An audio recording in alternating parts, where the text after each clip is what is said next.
So good morning, everyone, and a very warm welcome to this session.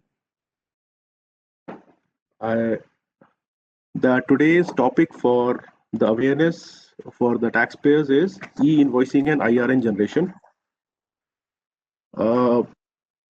You would all be aware that on the 1st of October 2020, the e-invoicing had been started for the taxpayers whose turnover was 500 crore plus. So from 1st of January 2021, all the taxpayers whose turnover is more than 100 crores, they would also be required to generate e-invoice on the IRN portal, on the IRP portal, that is. I would like to introduce the speakers for the day. We have Mr. Ravi Kiran Idara, Vice President GSTN, and we also have Mr. Suresh Mathi, Technical Director from NIC, who would be walking you through the steps on this. We also have Colonel Pankaj Dixit from GSTN. He's a Senior Vice President in GSTN, who would be there in the panel to handle any queries. Before we start the session, I would like to tell you that we had sent SMSs, emails to 50,000 plus taxpayers to join for today's session. Now, today's session is on WebEx. Unfortunately, we have encountered some problem with the live streaming on YouTube. If you are able to sort it out, you will be able to watch it live, or else the recording for the today's session will be uploaded on our dedicated YouTube channel, you can access through the GSTN website. So we'll keep it for information of everyone later after the session is over. During the course of the session, I would request you to please keep yourself on mute, and any queries that you may have, please post them in the chat box. At the end of the session, we'll take up your queries. I would now like to request Shri Dheeraj Rastogi sir, Senior Vice President Services from GSTN, to give his opening remarks before we start the session.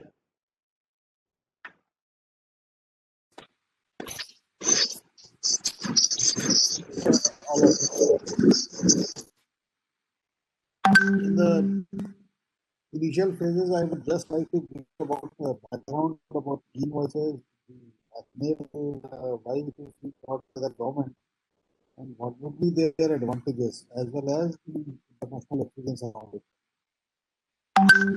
So that, with that background, subsequently, Ravi and Sureshji, they would be all covering the nuances behind the notifications that have been issued and what the is supposed to do.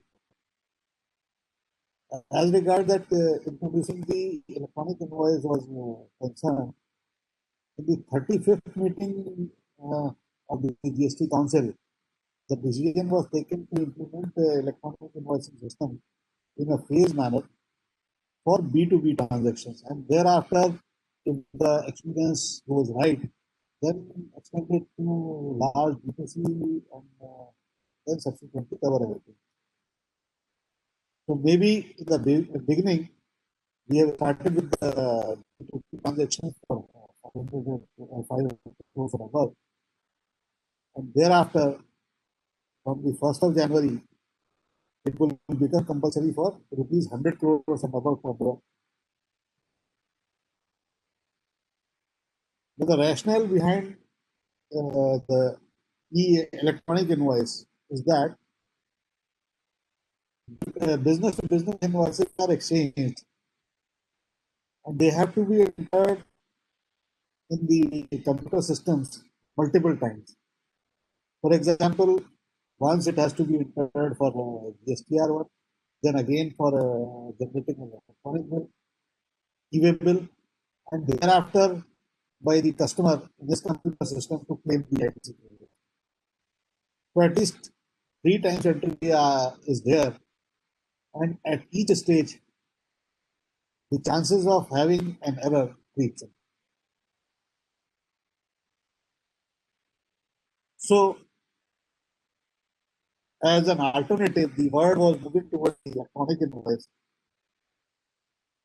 and the advantage when it is fully implemented that you have to report B2B invoice data only once.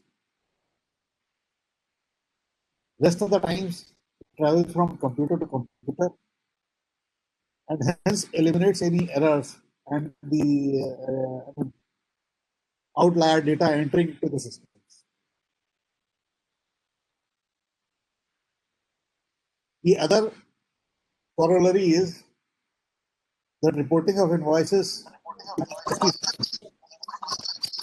is actually becomes part of the business since it is naturally integrated into the businesses. So it will reduce the compliance burden also because once it is generated and reported, it need not be reported again in the GSTR1 and e data. The third and the very important advantage that flows out of here is that there would be substantial reduction in the issues relating to the claim of tax credit.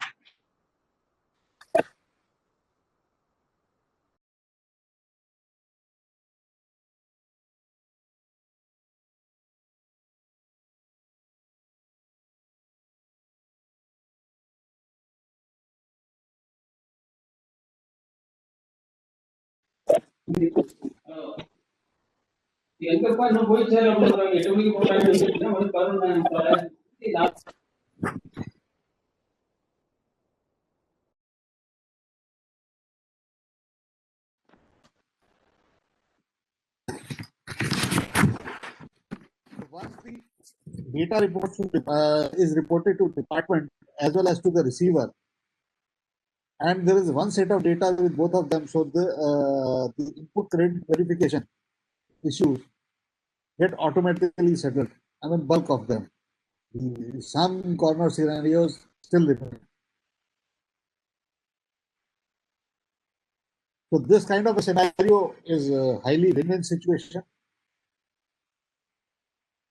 And advantages that flow out of the electronic invoice to the trade is that first of all, it's the automation of the tax relevant process. Then second is that it gets integrated with the electronic bill, returns, refund. So all the processes get integrated. Then the studies in the Europe and the West have shown that it reduces the compliance cost at least by 8% to 56% in case of private businesses and about 37% in case of corporate businesses. In as much as that there are no hard copies required, then input tax credit is assured, then early settlement of accounts can be done, and there is a simplified compliance verification by the tax administrations. It is not to say that the entire advantages flow to the trade only. Some advantages naturally flow to the government also, because with the reporting of invoice, automatic matching of ITC claims happens. Then, since most of the invoices get reported, the government can also manage their human resources well and put them to use where it is required.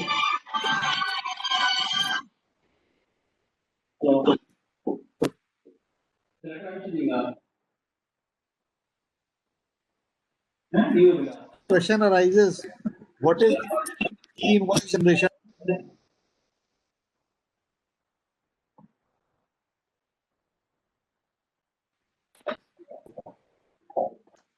The e-invoice system across the globe, when it is implemented, it has two parts.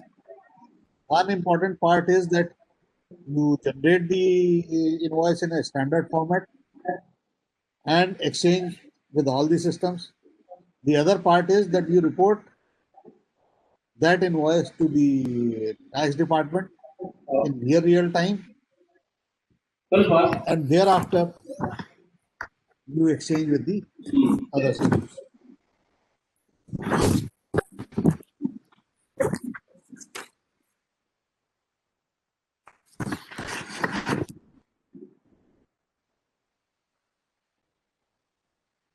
Now, associated with another question comes, you need to have a invoice standard, because unless you have an invoice standard, it cannot be exchanged across the system.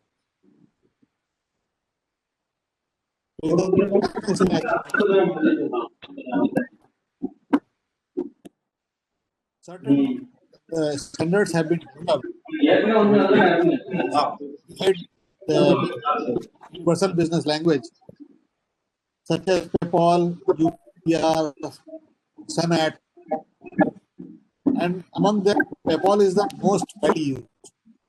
The GST Council Secretariat has also given recommendation for adopting and for developing and adopting these standards based on PayPal. We have developed our own standards known as Simpol, and using which the trade has to be the e-Invoice reported to the IRN with the trade.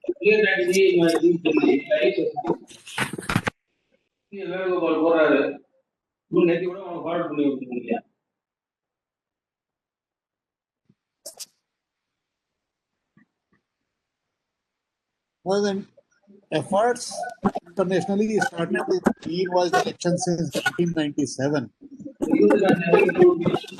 Somebody kindly mute yourself.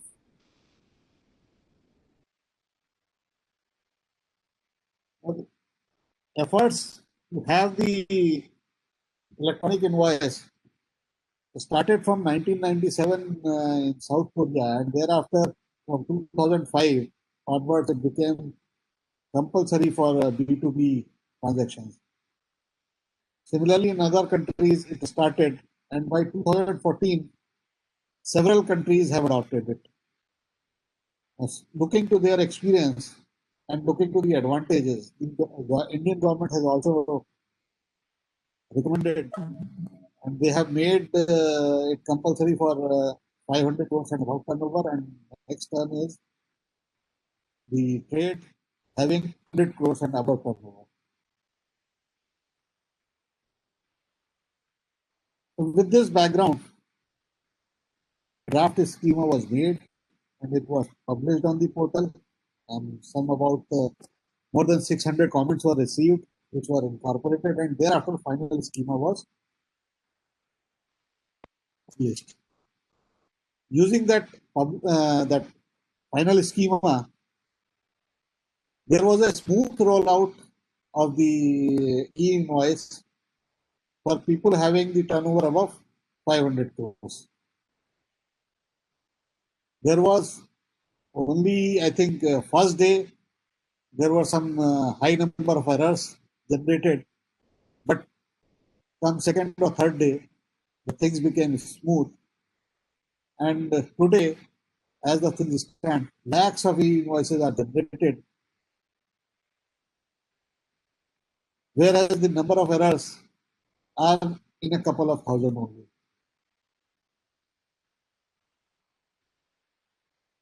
So with this background, I would suggest that now Ravi and the other team from NIC,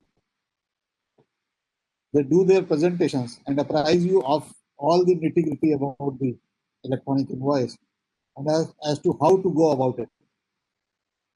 Since it incorporates all the learnings from the phase 1 of implementation for 500 crores and above from our people, so it will be very useful and very enlightening for all the people attending this webinar. Thank you. Thank you, sir. I will now be showing the presentation.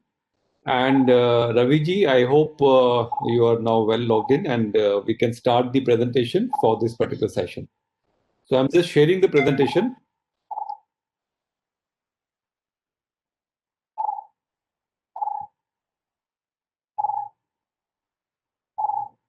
You're audible. Please go ahead. Yeah. Very good morning to all the participants. GSTN is very glad to conduct this awareness session on e-invoicing. So this e-invoice system, which is also called IRN system, because IRN, that is an invoice reference number, is the heart of the e-invoicing. So this is going to ease the business and also ease the GST compliance. Next slide.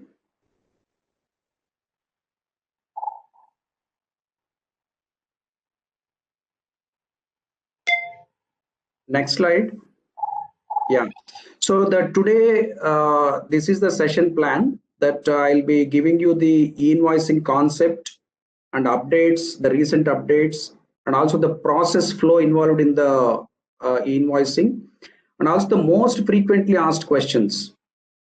And this is followed by Mr. Suresh Meti, Technical Director from NIC, will take you through the actual IRN generation process.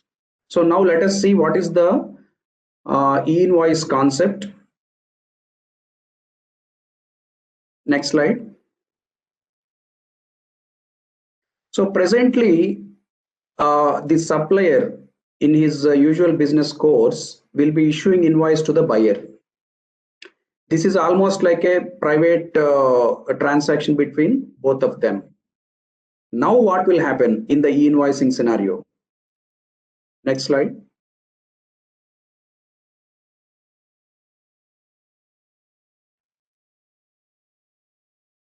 Next, yeah. Now the supplier, actually what he'll be doing without before issuing the invoice to the buyer, he'll be uploading the invoice particulars in the notified format, that is INV01, to the notified portal. And this will be in the form of JSON format. You are all familiar with the JSON format with respect to your GST filings. So in this format, he'll be reporting these invoice particulars to the notified portal, and portal gives back.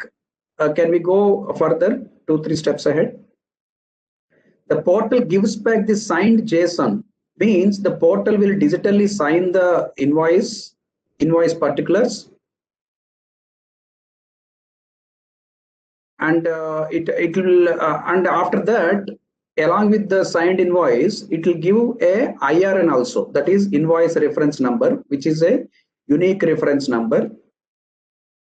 Can we go back? I think actually that is a process slide, so that you can show the full process. So I think Ravi was talking about this slide where the supplier will now, instead of issuing an invoice directly to buyer, he will have to first get an invoice registration number from the notified portal, which is the invoice registration portal. And only once he has the registered invoice with a valid invoice registration number IRN, can he issue the invoice to the buyer. And this invoice will have to have the IRN number also and the QR code. Now, what are the legal provisions which are relevant for e-invoicing? As shown in the slide, the rule 48.4 of the CGST rules says that it will be applicable to a notified class of registered persons. So that is the first point. They will have to prepare the invoice and they will have to upload specific particulars in the form GST INV01. This particulars have to be uploaded onto the invoice registration portal, and the supplier has to obtain an invoice registration number called IRN. After following the above e-invoicing process, that means registering the invoice copy with the QR code containing inter alia IRN will be issued by the notified supplier to the buyer, which is now, as we all know, is commonly referred to as the e-invoice.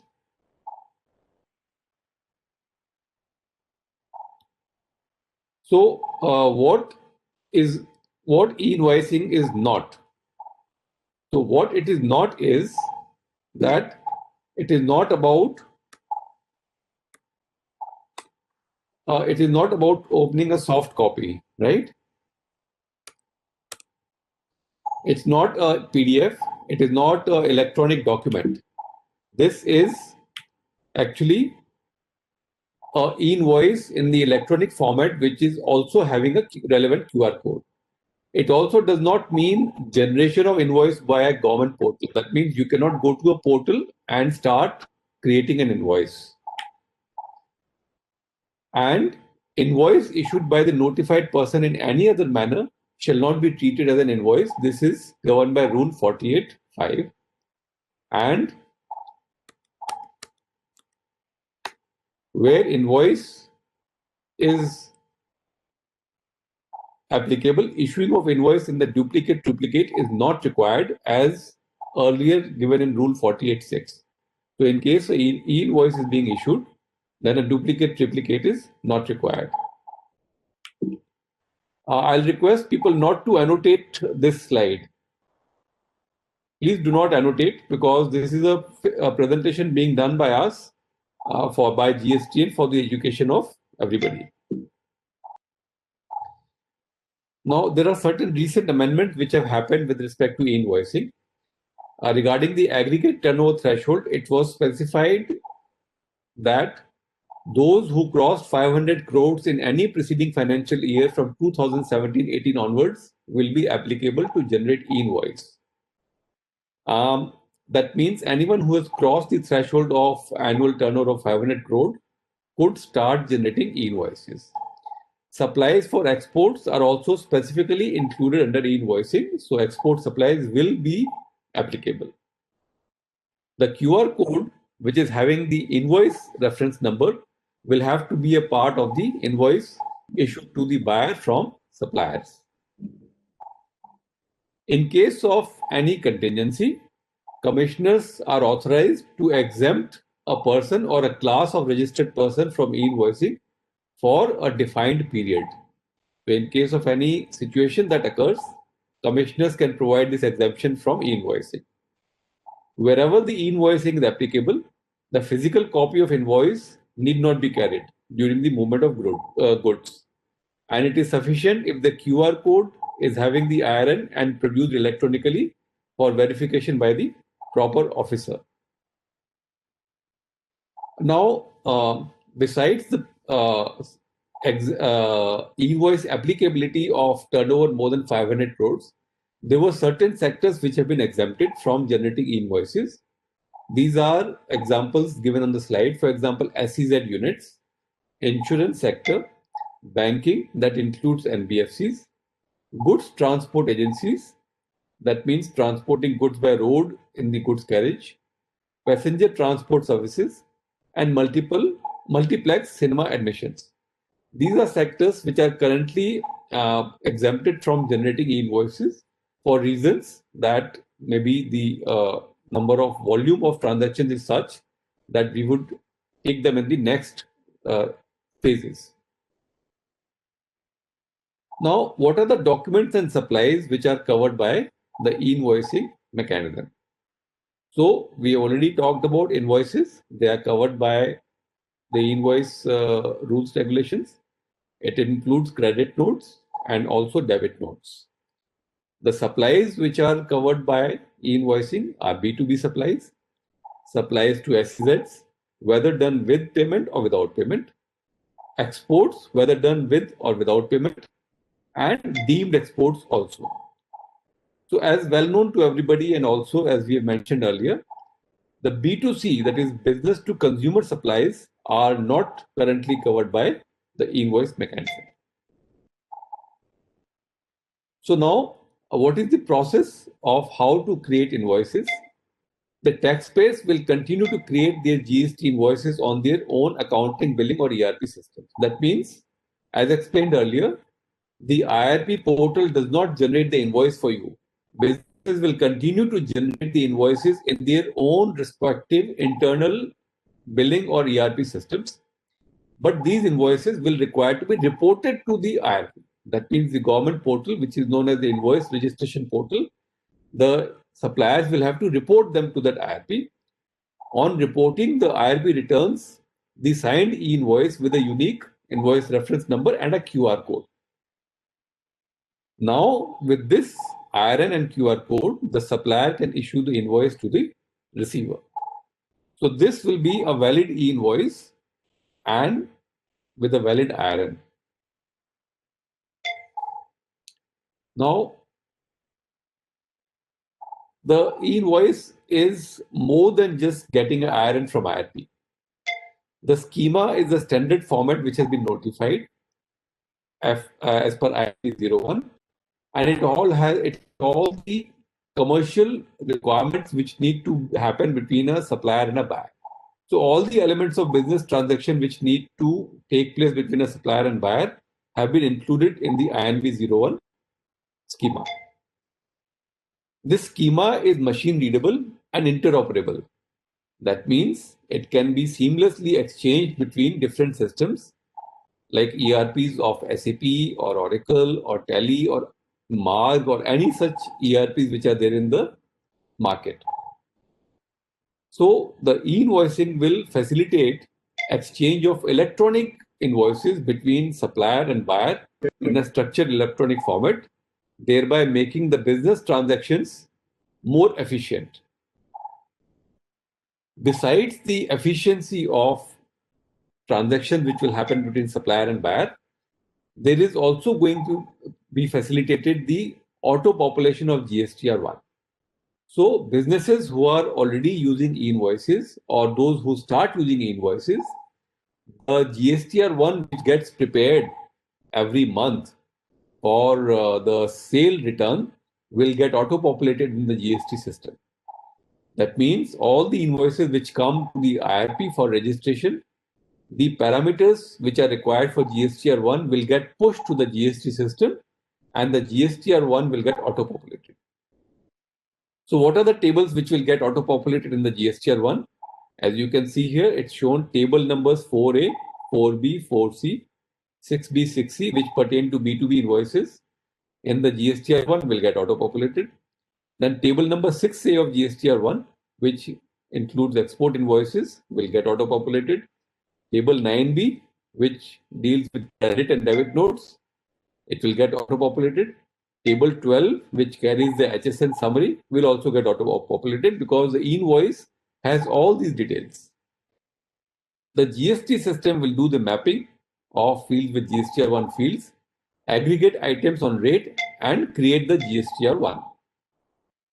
In case any invoice is cancelled on the IRP system within the defined time duration, then the GST system will update the status in case of such cancellations. Now, obviously, people will ask, can we edit our invoice in case of some errors?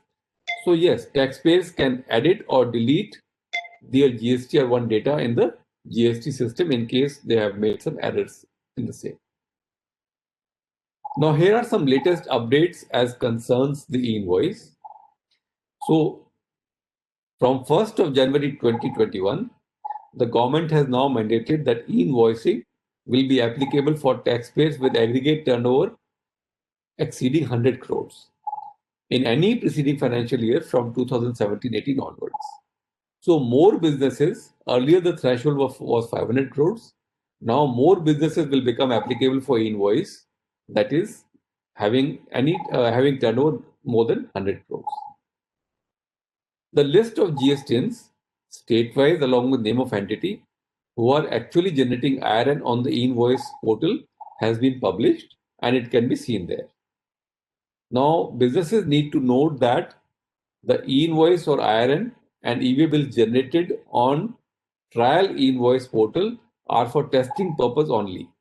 So this is quite important. Everybody should note that there is one portal which is called trial invoice portal. So that is only for trial purposes. You cannot generate an invoice and use that for business. This is only so that for learning purposes and education purposes. The enablement status on trial portal or production IRP does not mean that the taxpayer is supposed to do e-invoicing. This is for testing, anybody can do that. If invoicing is not applicable to a taxpayer, they need not be concerned about the enablement status and can ignore the same. Now, I will try and run again through the detailed flow as we have just gone through. In a pictorial manner, step-by-step manner, we will go through what happens during the entire invoice flow. So see, on the left-hand side, we have the supplier. So the supplier must be having a utility that will create a JSON of his invoice. This invoice JSON will be uploaded to the IRP as per the valid schema, that is INV01. This uploading will happen through a mechanism which is known as APIs, and on the e-invoice registration portal, the IRP will check the details and validate the data in the schema. It will then generate the IRN and it will send the invoice payload to the GST system for the GSTR1 population, as I just explained some time earlier. It also will check whether does this same invoice exist earlier or not. So your invoice has to be unique in a particular financial year. If it has already been populated, then it will be rejected saying it is a duplicate invoice. Once this duplicacy has been checked, the IRP will add a QR code. It will sign the invoice JSON and push the data to the e-bill system and also back to the supplier. So what happens to the supplier? The supplier will receive a signed JSON with IRN and e-bill, and he can now issue the invoice to the buyer with IRN and QR code. Now, on the GST system, what happens? That the invoice details which have come from the IRP are saved, and the GSTR1 or 2A of the buyer is auto-populated, which can be visible to the seller as well as to the buyer. So what does the buyer see? The buyer can see his invoice details in the GSTR2A, and with the QR code on invoice or by uploading invoice, buyer can also verify whether this is the authentic invoice or not. So till now, we have covered the flow of the e-invoice and its preparation and how it goes from seller to the IRP to the GST system and then to the buyer and also back to the seller. Now there are common questions which we have received over a period of time, and we'll try and present them to you so that basics of the invoice are well understood by everybody. So, will I need to enter invoice details on a web-based screen and obtain reference number? In e-invoice scenario, what is primarily envisaged is machine-to-machine exchange of invoice data. And though the option of obtaining IRN by entering invoice data through web will be available in future, that mode is rarely going to be used. So what you need to do is, as was explained earlier, you will need to push your e-invoice through an API to the IRP and get a signed e-invoice back. The web portal mechanism will be available if required subsequently after some time. Now, is invoicing voluntary? That is, any taxpayer can generate it? No. So only the notified category of persons are going to be allowed to report invoices to the IRP. So what are the notified category of persons? From 1st October, it was businesses having turnover more than 500 crores, as we explained earlier. And from 1st of January 2021 onwards, it will be businesses having annual aggregate turnover more than 100 crores. And there are certain exempt sectors which we talked about earlier, right? So it is not that anybody can start generating invoice. It is only the notified category of businesses who can do that. Now, a common request received from buyers is, how do I know that a particular supplier is supposed to issue invoice? Because I would like to ensure that my suppliers are compliant with the law so that my ITC does not get affected. So, on fulfillment of the prescribed conditions, the obligations to prepare and issue invoice in terms of Rule 48.4 lies with the concerned taxpayer. Now, as a facilitation measure, what has also been ensured by the government and enabled is the taxpayers who had crossed the prescribed turnover since 2017-18 on the trial portal can start reporting of invoices.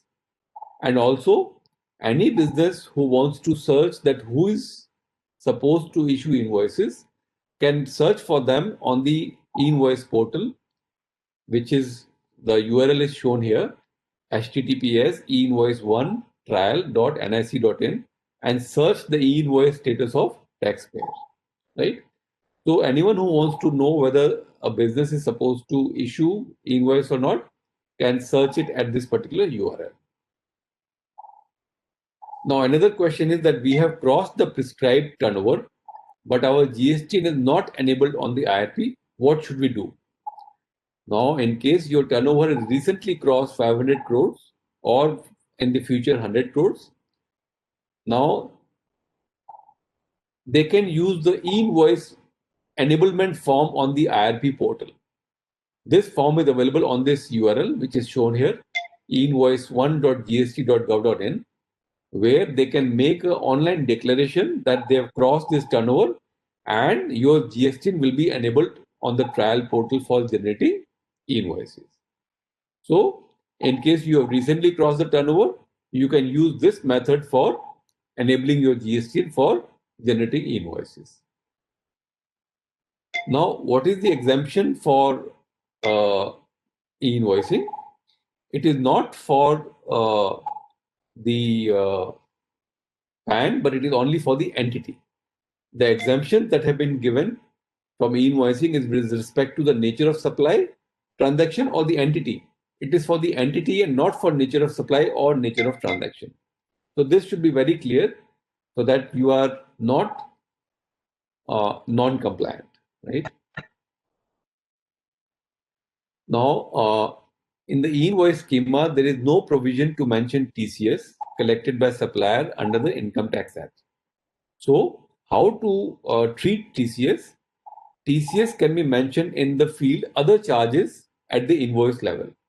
So this was a question received very frequently from businesses. So TCS from income tax perspective can be mentioned in the other charges which is there in the invoice schema. The INV01 schema is only to report specified invoice particulars, and once IRN is obtained from the portal, the business can also add any other charges which are not relevant from GST perspective, like business logo or letterhead, etc. So there are certain parameters which are not there in the schema which can be added by suppliers after they have got the valid IRN and QR code from the IRP. Another question that is received is digital signature of supplier mandatory while reporting e-invoice details to the IRP? So it is clarified that digital signature is not required while reporting to IRP. Your invoice can simply comply to the schema and be pushed to the IRP for getting your IRN and QR code. Now, after obtaining IRN and while issuing the invoice copy to receiver, whether supplier signature is required on invoice. So this is governed by the Rule 46 of CGST Rules 2017. So that says that supplier signature will be required as per the rules of Rule 46 of CGST. Now, what is required to print on the invoice? So all the ingredients which are there as per Rule 46 with addition of QR code which has been received from IRP will be printed on the invoice which is given to the buyer. So this is very important to understand that Rule 46 ingredients as also along with the QR code, and the QR code already includes the IRN. They must be present for the invoice to be valid. So another question is there any time window within which one needs to report an invoice? That means, is there any validation on document date within a specified window for reporting to IRP? So as of now, there is no such validation in the system. And if you have generated your invoice, let's say today, you can report it to the IRP tomorrow, day after, or any other time, because as of now, there is no such validation. Now, can an invoice which is reported to IRP be cancelled? Yes, you can cancel your e-invoice, but the guideline is that it must happen within 24 hours from the time that you reported it to IRP. Now, if the e-way bill is active or verified by proper officer, then the cancellation of IRN will not be permitted, because that shows that your particular sale is under effect. The goods have started moving and the e-way bill is generated and active, and it has also been verified by a proper officer. Now your e-invoice or IRN cannot be cancelled. Now, in case of cancellation of IRN, your GSTR1, as I mentioned earlier, will also be updated with the cancel status. The next question is that, can I amend details of an invoice which was already reported and IRN was generated? So currently, as in the current system, the amendments are not possible on the IRP. The IRP only accepts invoices, it registers, or it accepts cancellations and it cancels within the specified time. Amendments as of now are not allowed on the IRP. However, in case changes in the invoice are required to be done, they can be done on the GST portal while filing your GSTR1. But whatever changes you do to your GSTR1, they will be flagged to your proper jurisdiction officers. So care has to be taken that you are aware of these particular conditions. Now, another scenario can be that I have received the invoice. How do I verify the authenticity of the invoice reported to the IRP? So this can also be done. One can verify the authenticity or correctness of invoice by uploading the JSON file or signed QR code into the invoice system. And this is the URL which is given, e-invoice1.gst.gov.in. There is an option there of searching verified signed invoices. So if you upload either the JSON file or the signed QR code, you will be given a result whether that invoice is valid or not valid. There is also another method of verifying the invoice, and that is through the QR code verify mobile application. This mobile application is available on the IRP portal and can be downloaded. It is there in the download section. Businesses are welcome to download this mobile application. They can use this mobile app to scan a QR code, and the QR code will show you the 9 particulars of the invoice. And if the QR code is not valid, it will also give you the result that this invoice is not correct or it's not valid. So this mobile application is very helpful for all businesses to verify the authenticity of invoices reported to the IRP. Now, while we are talking of QR codes, the QR code which is used on e-invoice is for B2B purposes, which is used for verifying an e-invoice, and it contains certain parameters of the invoice. It should not be confused with the B2C dynamic QR code. So what is the comparison between a B2C dynamic QR code and the e-invoice QR code? There is the notification number 14 of 2020, Central Tax, dated 21st March 2020. What it states is that entities with aggregate turnover more than 500 crores in a financial year will need to include a QR code on their B2C invoices. That means this QR code is supposed to be on B2C invoices. Now, B2C invoices today are not covered under e-invoice. This B2C invoice will have a dynamic QR code which will be visible to buyer through a digital display, and it is made for payment cross-reference. The purpose of this notification is to enable and encourage digital payments. It has no relevance or applicability to the invoicing applicable for B2B or export supplies. So this is very important because a lot of questions come about this clarity seeking between B2C QR code and B2B QR code on e-invoice. So please remember the B2C dynamic QR code is only for consumer invoices, whereas the e-invoice QR code is supposed to be part of the e-invoice itself while issuing the invoice to your buyer. Now, for more information and help on e-invoice, we have a snapshot here of the e-invoice portal, how it looks. So this is visible to everybody who goes on that URL e-invoice1.gst.gov.in. You will come to see this portal. This is the web page which has been, the screenshot has been shown. And when you go to the portal, there are various options available and the menu items, and you can run through them. And also there are help and FAQ items there. You can go through the videos and also learn how to generate invoices.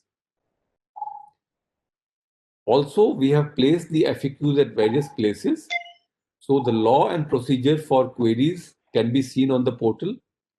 The relevant link for that is you can go to the help, FAQs and legal procedures. For the e-invoice portal, on the technology and portal, you can see the link of help, FAQs and technology. And for API testing, there are API developer and test portal is there. Before you are actually allowed access to the production portal, you will have to test your APIs, and we will have a demonstration of that shortly by the NIC team, who will give a detailed introduction and description of how you can test the APIs and get access to the production portal. And there are FAQs on the Sandbox also, which are available for that. For any now, in case you get stuck or you have problems and queries with respect to invoice, you can call up the help desk. The help desk number is there on the GST portal. Same help desk which you've been calling for normal GST queries. You can call there and ask them any problems related to invoice. And there's also, in case you would like to raise a ticket, this is the URL for raising a self-service ticket as you've been doing for GST. So the URL is as shown here, and suggestions or invoice are welcome on this email ID, and we will take that feedback constructively and try to address your feedback. Now I have come to the end of the presentation, and now the presentation will continue from NIC side, who will show you demonstration as to how to use the invoice portal and also how to test your APIs and also get access to the production portal. Thank you very much. Thank you very much, Pankajji and Raviji, for laying out the foundation for the further discussion. So most of the basic concepts of e-invoice are already covered with respect to the policy and overview. Let me just start with the presentation. Through the presentation, I will be showing the practical approach on how to generate the IRNs, etc. Let me share the screen. Pankajji, can you confirm me whether you are able to? Yes, Sureshji, your screen is visible. Yeah, thank you. Thank you. So, good afternoon, everybody. This is Suresh, Technical Director from NIC. So just to brief about NIC, NIC is the Government of India organization under Ministry of Electronics and Information Technology. And we have been behind many citizen-centric e-governance initiatives. You would have come across NIC services as part of your everyday life. So NIC has been providing the state-of-the-art technology services for all the levels of government, from the central government to the block level governance. So it has the NICnet, which is a countrywide network which started in the early 1980s, and it has been evolving further. So NIC has been doing a lot of work on the taxation departments. So the customs project, the VAT, PT, sales, etc. were done by NIC. And as you are aware, those who have been using e-Bill project under GST has been done by NIC. And now we are doing the e-invoicing system. So just to e-Waybill project. So e-Waybill, as you are aware, it's a self-generated permit for movement of goods which are worth more than 50,000. And this started in April 2018 in the phased manner. And daily, on an average, 22 lakh e-Waybills are being generated on the portal. And more than 12 lakh taxpayers have been generating the e-Waybills on a monthly basis. As of now, more than 130 crores of e-Waybills have been generated. And e-Waybill is closely linked with e-Invoicing system. That's the reason we have just given a glimpse of e-Waybill project over here. So this is already covered, like who can generate the IRNs or who can register the invoices. Only the suppliers can generate the IRNs, and the e-commerce operators can generate the IRNs on behalf of the suppliers. And the documents covered here are the invoice, credit notes, and debit notes. And this is applicable for B2B transactions, including the B2G, and for exports of all types. So this is how the e-invoice, the IRN request will be sent to the e-invoicing system. And in return, the e-invoicing system gives back the IRN, invoice reference number, which is actually a hash of 4 components invoice. That is the invoice type, invoice number, and the year the invoice is generated, plus the supplier's GSTN. So taking these 4 components together, the IRN is generated, and this becomes unique particular document number particular financial year. And if as part of IRN generation, that is registration of the invoice, if you have sent the e-Waybill details also, e-Waybill also gets generated along with the IRN and the e-Waybill number, and if part B details are provided, the validity of the e-Waybill etc. response. Along with this, a signed QR code is provided as a response, which will contain 9 parameters, including the supplier GSTN, total amount, the main HSN code, etc. And signed invoice is nothing but whatever invoice registration request you had sent is digitally signed, given back. Okay? These are the component of the responses from the e-invoice system. So what are the modes of generation of IRN? There are 2 modes. One is the offline facility. Those who have e-Waybill offline facility, that is a bulk generation of e-Waybill.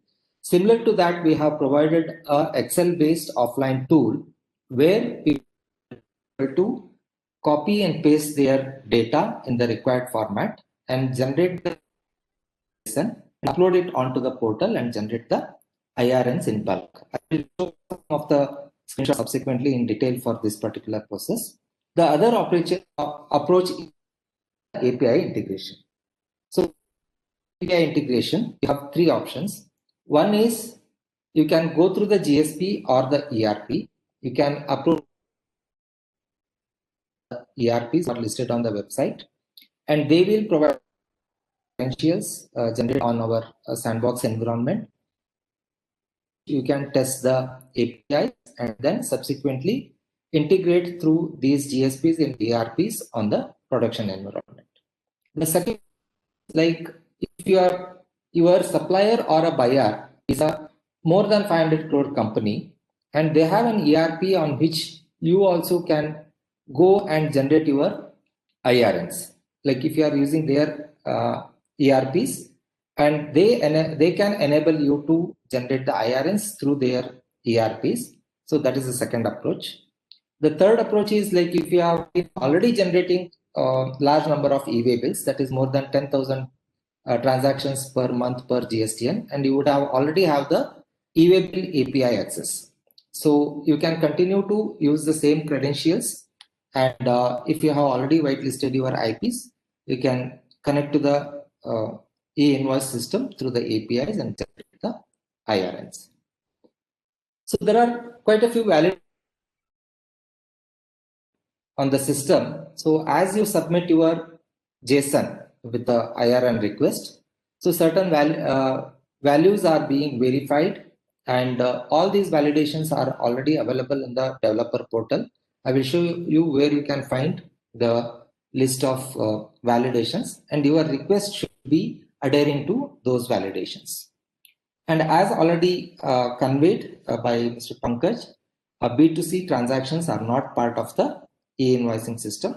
So usually people get confused with the other notification which is not related to e-invoice. So B2C transactions are not covered here.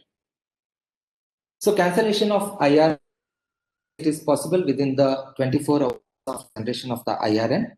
But once cancelled, you will not be able to regenerate another IRN for the same document number. You have to cancel your original invoice itself and then again regenerate the IRN. And cancellation of IRN is possible only if an active e-way bill is not available. As Mr. Pankaj was telling, if the e-way bill is already verified by the officer, you will not be able to cancel the e-way bill. And if you are not able to cancel the e-way bill, you will not be able to cancel the IRN. But if e-way bill is not still active, cancel the e-way bill and then you can cancel the IRN. Invoice and e-way bill are closely integrated because the invoice forms the part A part of the e-way bill. So once you have already generated an e-invoice, then your part A is already available with us. So you need to add the transportation details or the transporter details and generate the e-way bill. So you don't have to feed in the complete part A details again to generate the e-way bill. So both the systems are closely integrated. So whatever credentials you have for the e-way bill, the same credentials work for the e-invoicing system. And if you are not using the e-way bill so far, then you can freshly register on the e-invoicing system and start generating the IRN. So e-way bills can be generated as part of the IRN generation itself. If you have all the details of the e-way bill while generating the invoice, there is a provision in the schema where you can provide all the details related to the e-way bill, and you can simultaneously IRN as well as the e-way bill, and in response you will be getting both the details, that is IRN details as well as the e-way bill details. There is a provision where you can generate the invoice without the e-way bill details. Subsequently, you can generate the e-way bill referring to the IRN. So you have to provide only the IRN and the e-way bill related details, and your e-way bill gets generated. So while generating the e-way bills in either mode, IRN or separately with reference to the IRN, either you can generate only A, or you can also part B details and generate the actual e-way bill. So such documents which require registration of the invoices will have to be generated only through these modes alone. You will not be able to go directly to the e-way bill system and generate the e-way bills for these documents. So part A slips or e-way bill has to be generated as part of IRN. The further operations on the e-way bill have generated directly for those which are not eligible for registration, or the IRN, the e-way bills which are generated along with the IRN. The other operations like Part B updation, transporter details updation, cancellation of e-way bill, rejection, extension, etc. can be carried out with the existing e-way bills. So some of the general points over here, like as you are aware, already more than 500 crore turnover taxpayers are live with respect to the e-invoice from 1st October. And now we have enabled Sandbox for 100 to 500 crore turnover taxpayers. You must be aware, and already some of you have started using it. And from 15th December, we are going to give you access on the production. You can complete your registration process, and maybe you can test some of the IRNs before actually the deadline of 1st January. But please note that whatever IRNs and e-way bills, if you generate on the production from 15/12, they will be the valid IRNs and they will be valid e-way bills. So this is not for testing purpose. You can't put any dummy data on the production environment, but of course you can play around on the sandbox with all your permutation, combination, etc. But on the production, when we make it available from 15th December 2020, whatever you generate on the production environment will be valid IRNs and valid e-Invoice. So as per the notification 11/2020, you will be it is mandatory to generate the IRNs on the production environment. So this is the URL for the e-Invoice1.gst.gov.in. So you can visit this website for all the information related to e-Invoice. So especially the help and the search sections where the user manuals are available and videos have been put on various processes like bulk preparation, bulk upload, and API integration, etc. provided. Frequently asked questions are there, some documents are available, presentations are available. And under downloads, you will be able to download the bulk generation tool, which is an Excel tool. And under search, the first one is the taxpayer or GSTN search, where you can get to know the status of the GSTN as on the e-Invoice system. Then in the second menu, e-Invoice status of taxpayer, one can get to know whether it's been enabled for generation of the IRN. As Mr. Ravi was telling, like one will be able to go and verify have been enabled. And it was also mentioned in the earlier presentation that just mere enablement in this particular status doesn't mean that you are actually enabled, taken based on the past R3B filing, etc. So if you then you can directly go for registration on the portal. Then send invoice, whatever you get in response can be put onto this portal and verified whether it is a properly signed invoice or not.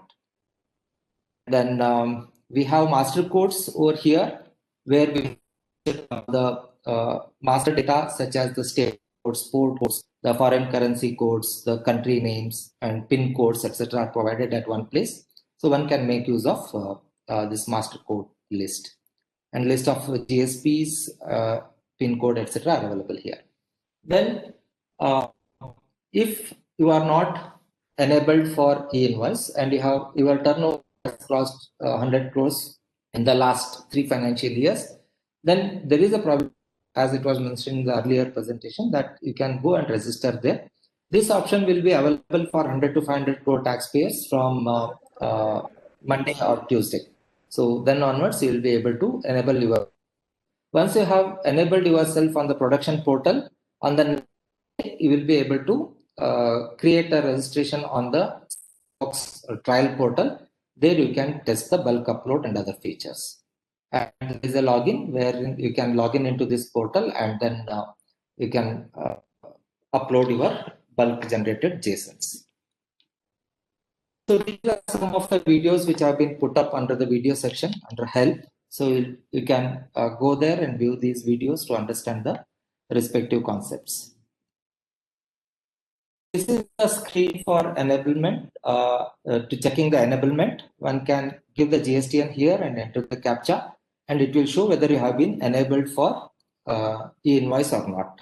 And if not, you have to go to the enablement, and there you can give a request for enablement.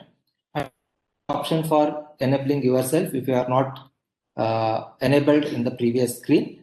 And here you have to provide your GSTN and then self-declare that you are having more than 100 crore turnover and you will be enabled for registration. Yeah, Suresh, just to add here, see, many taxpayers are asking, what about this enablement status? We are not enabled. Or mainly they're asking is that we are exempt from e-invoicing, but still our status is shown as enabled.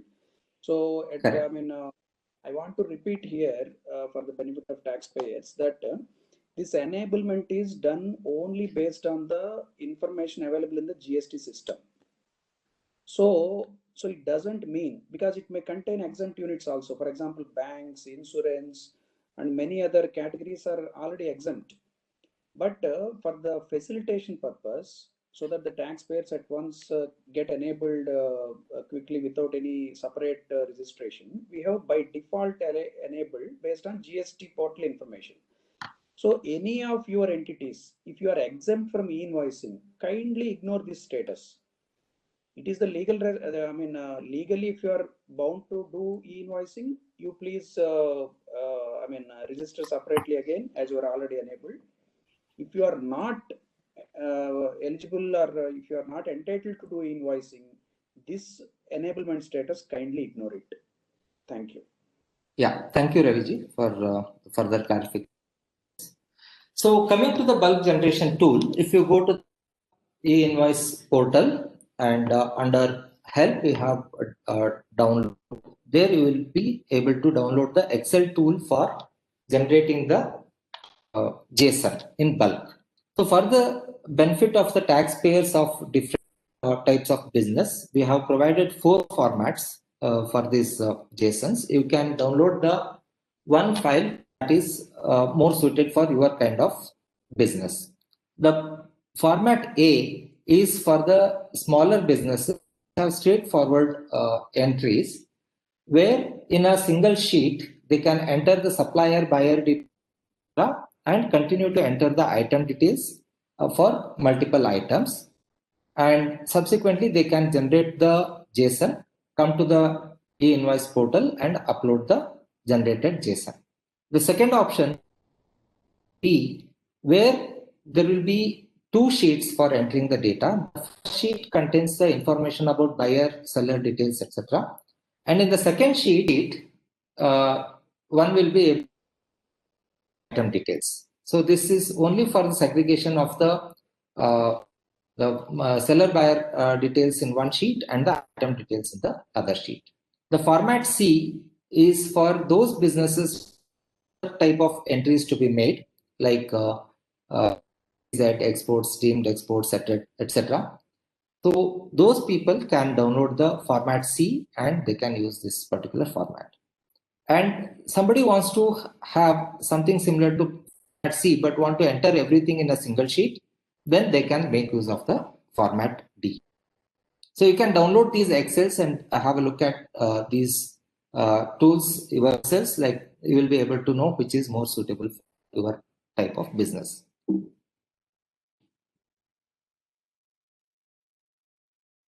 And open the Excel, you will be able to see some of these things over there, like what we have shown here, some of them. One is the detailed information on how to use of these bulk utilities. So here again we have explained like what is the process, how it works when you go for the bulk upload. So you can either enter the data into these Excel sheets, or you can copy and paste the data from your existing financial accounting system or the ERP system in the required format as specified in this JSON. And when you click on the invoice,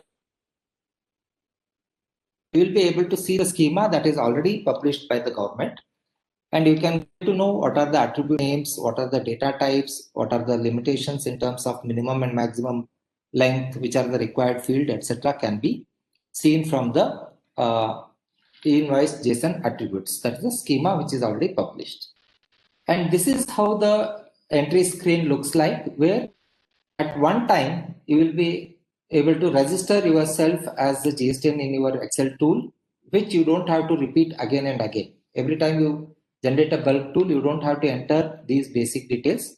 You can enter your GSTN, your address details and all those things.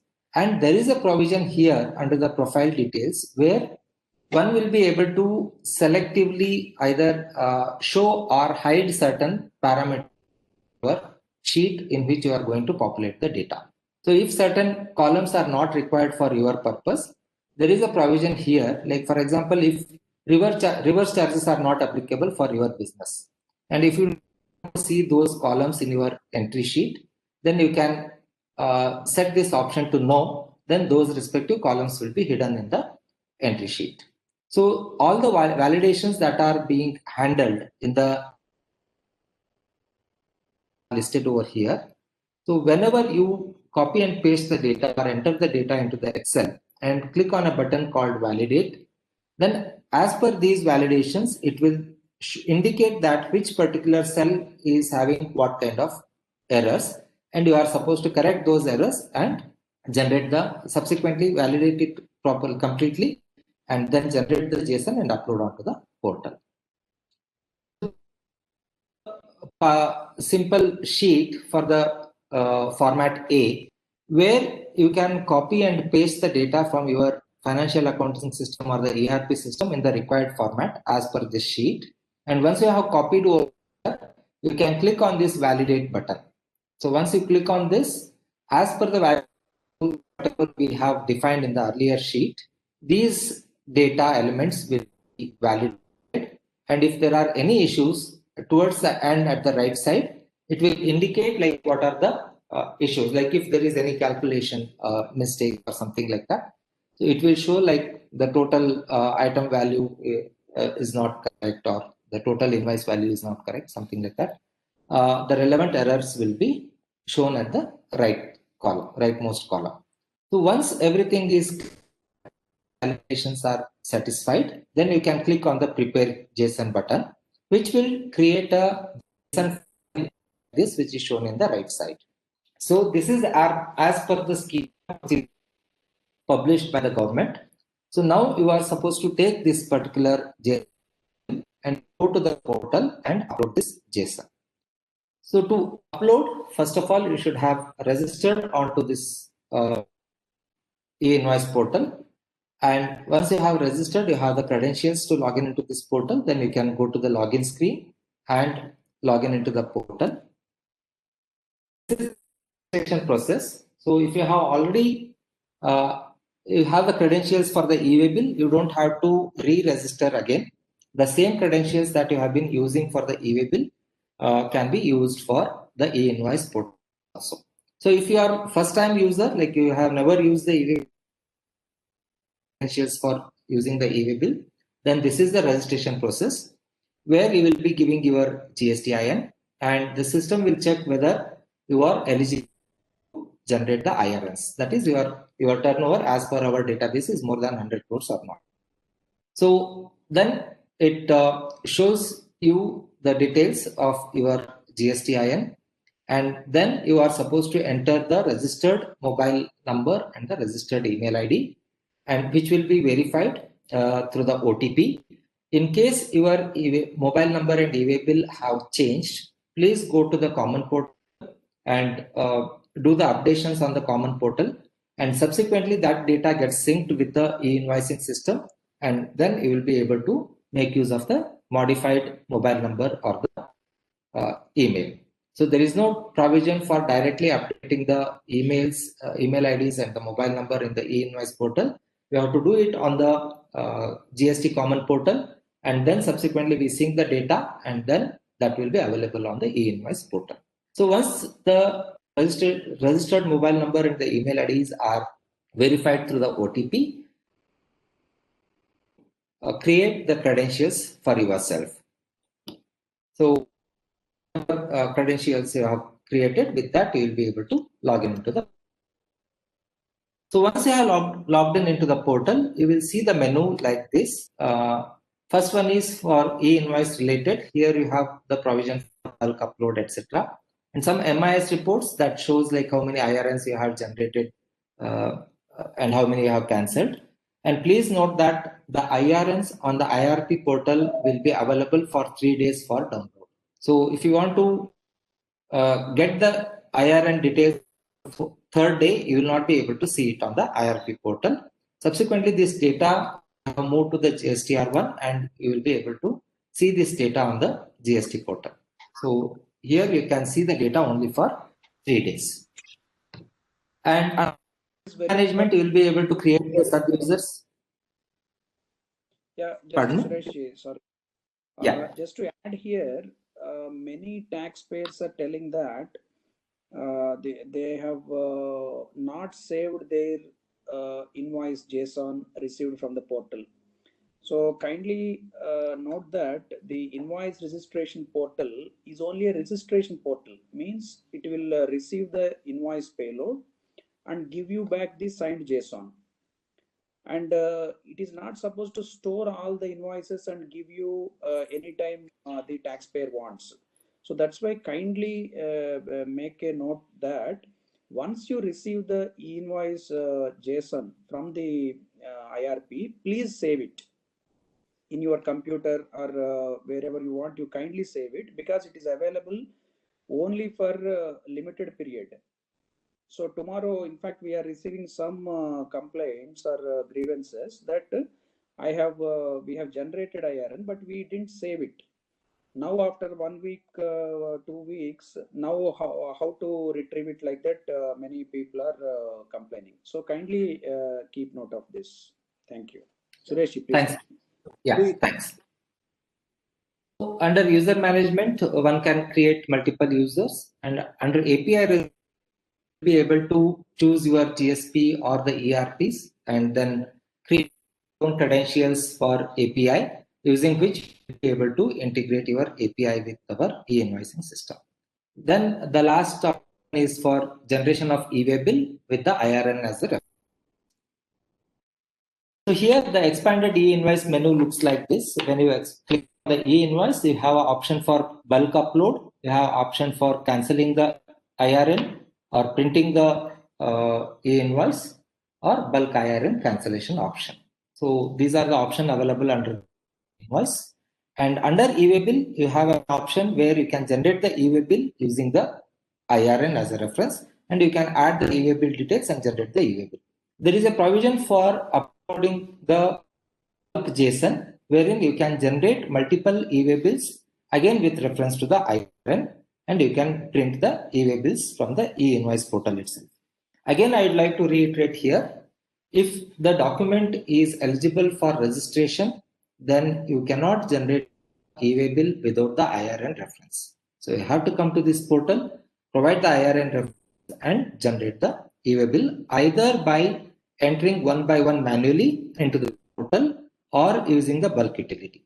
And also please note, there is no provision for entering one by one invoice details for generation of the IRN. Only through the bulk mode you will be able to generate the IRNs. Generated the JSON from the Excel utility, then you can come to this option. You can go to the e-invoice, and under e-invoice, bulk upload option is available. So once you click on this, you will get this screen where you can go to the browse button, click on this, and then pick up the JSON which has been generated by the offline utility. Then upload the JSON. There are 100 invoices in the Excel which were converted to the JSON. JSON had request for generation of IRNs for 100 invoices, and the total number of items in all the 100 invoices are 100. So each invoice had one item each, and out of which on submission onto the portal, 90 IRNs could be successfully generated, and it failed to generate 10 IRNs.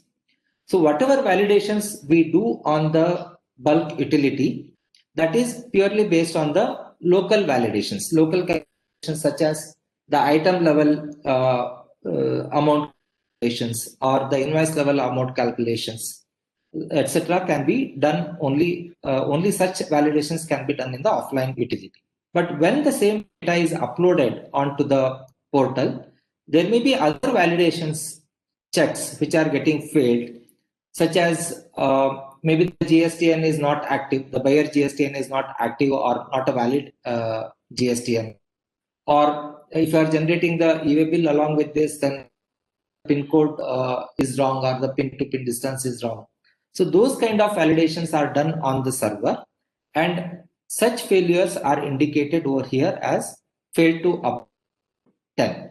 So in the bottom, you will be able to see the successfully uploaded invoice details. So against each document number that whatever you have uploaded, so whatever is the IRN generated and the date of registration of this IRN, and we are also providing one unique number called as acknowledgement number. Since IRN is a very numeric number, it will be very difficult to handle and replicate it in the other systems. We have also generated acknowledgement number using which you will be able to do certain other operations, like when you are cancelling the IRN, you can make use of this acknowledgement number, or when you want to print an e-invoice, you can make use of this, or while generating e-way bill based on the IRN, also you can generate the e-way bill based on the acknowledgement number. So here you have two options for download. One is download Excel and the download signed JSON. When you click on the download Excel, it will give you the details of where you had submitted the 100 invoices, out of which how much you are able to successfully generate, and if they have been generated, the IRN details, etc. will be available in this Excel.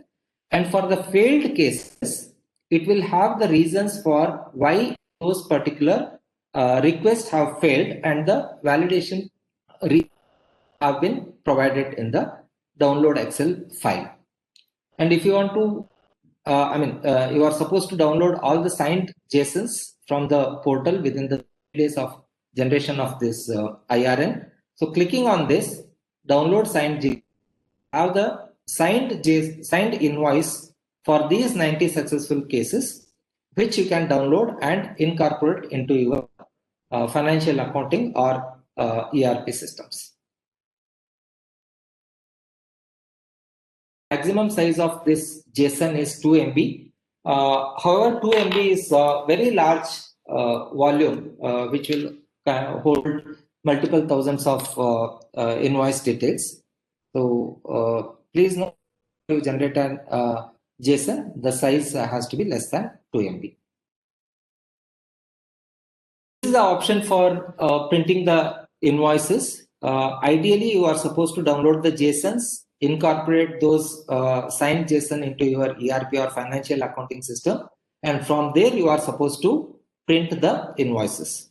So, but there is a provision available on the portal also, where you can give a reference of the IRN or the acknowledgement number, and using which you will be able to print the e-invoices. Please note, the QR code is mandatory to be printed on the e-invoice whenever you check.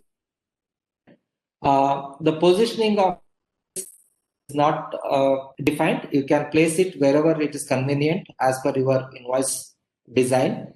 Only thing is, it is mandatory to be printed, and again ask on what should be the size, etc. So basically it should be readable by any QR code scanner. So that's the only thing you have to take care. And this QR code as it is that you have received from the IRP. You should not extract any data or leave out any data from signed QR code what the IRP gives back. You have to print that signed QR code content as it is onto your invoice. Cancellation of the IRN, there is a provision on the portal. Either through the acknowledgement number or through the IRN, you will be able to cancel the IRNs. And as already informed, cancellation is possible only within the 24 hours. If E active for this document, then first you have to cancel the e-way bill, and then you have to cancel. If e-way bill is already verified, it cannot be cancelled. And once the IRN cancelled, you cannot again regenerate an IRN for the same document number. So this is possible in the e-way bill system, where you cancel an e-way bill and regenerate the e-way bill for the same document, but that is not allowed in the e-invoice system. You have to cancel the original invoice itself, generate a new invoice with a new number, and for that new number you have to get the IRN. The e-way bill with the IRN or the acknowledgement as a reference, this is the option you have. Either you can provide the or the IRN or by the date. If you specify a date, whatever you have generated on that particular date will be listed.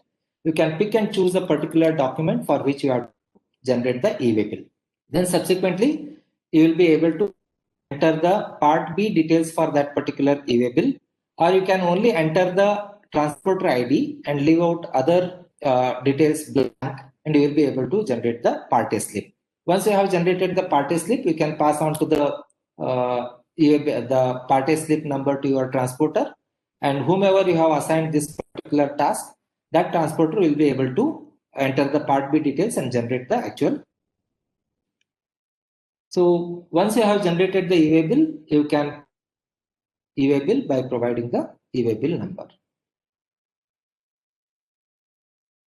For 3 days, you will be able to download this information, and you will be able to download these details a Excel also. So you will be able to download this for 3 days. If you have generated today, you can download. I mean, if you had generated day for yesterday, you'll be able to download it today, and be generated, you will not be able to download it today onwards. Important features for the registration. One is here we are not giving a direct integration for the taxpayers who are having turnover between 500 to 500 crores.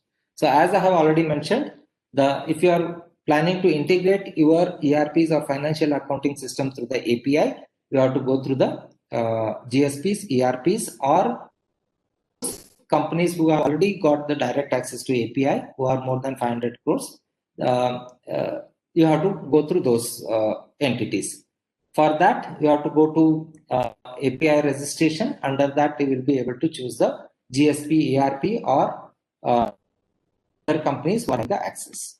And under user credentials, you can reset users. That is the registration for the GSPs. You can freeze the API accounts, or you can change the password for the API account, or you can change the client be done over here. And we have also provided certain certificates like the public key of the which we have signed the invoices and the QR code are available for download on the portal.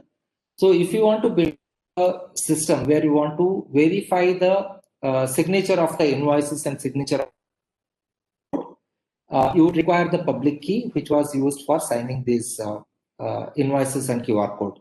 So they are available with details of the dates during these public keys have been used for signing. So you can download the respective public keys and add it to your system, which you have built to signatures in the signed invoices and signed QR codes. So this is the screen which you will be able to see when you are going to register for the API. Here you have directly option is not available, as I have already mentioned.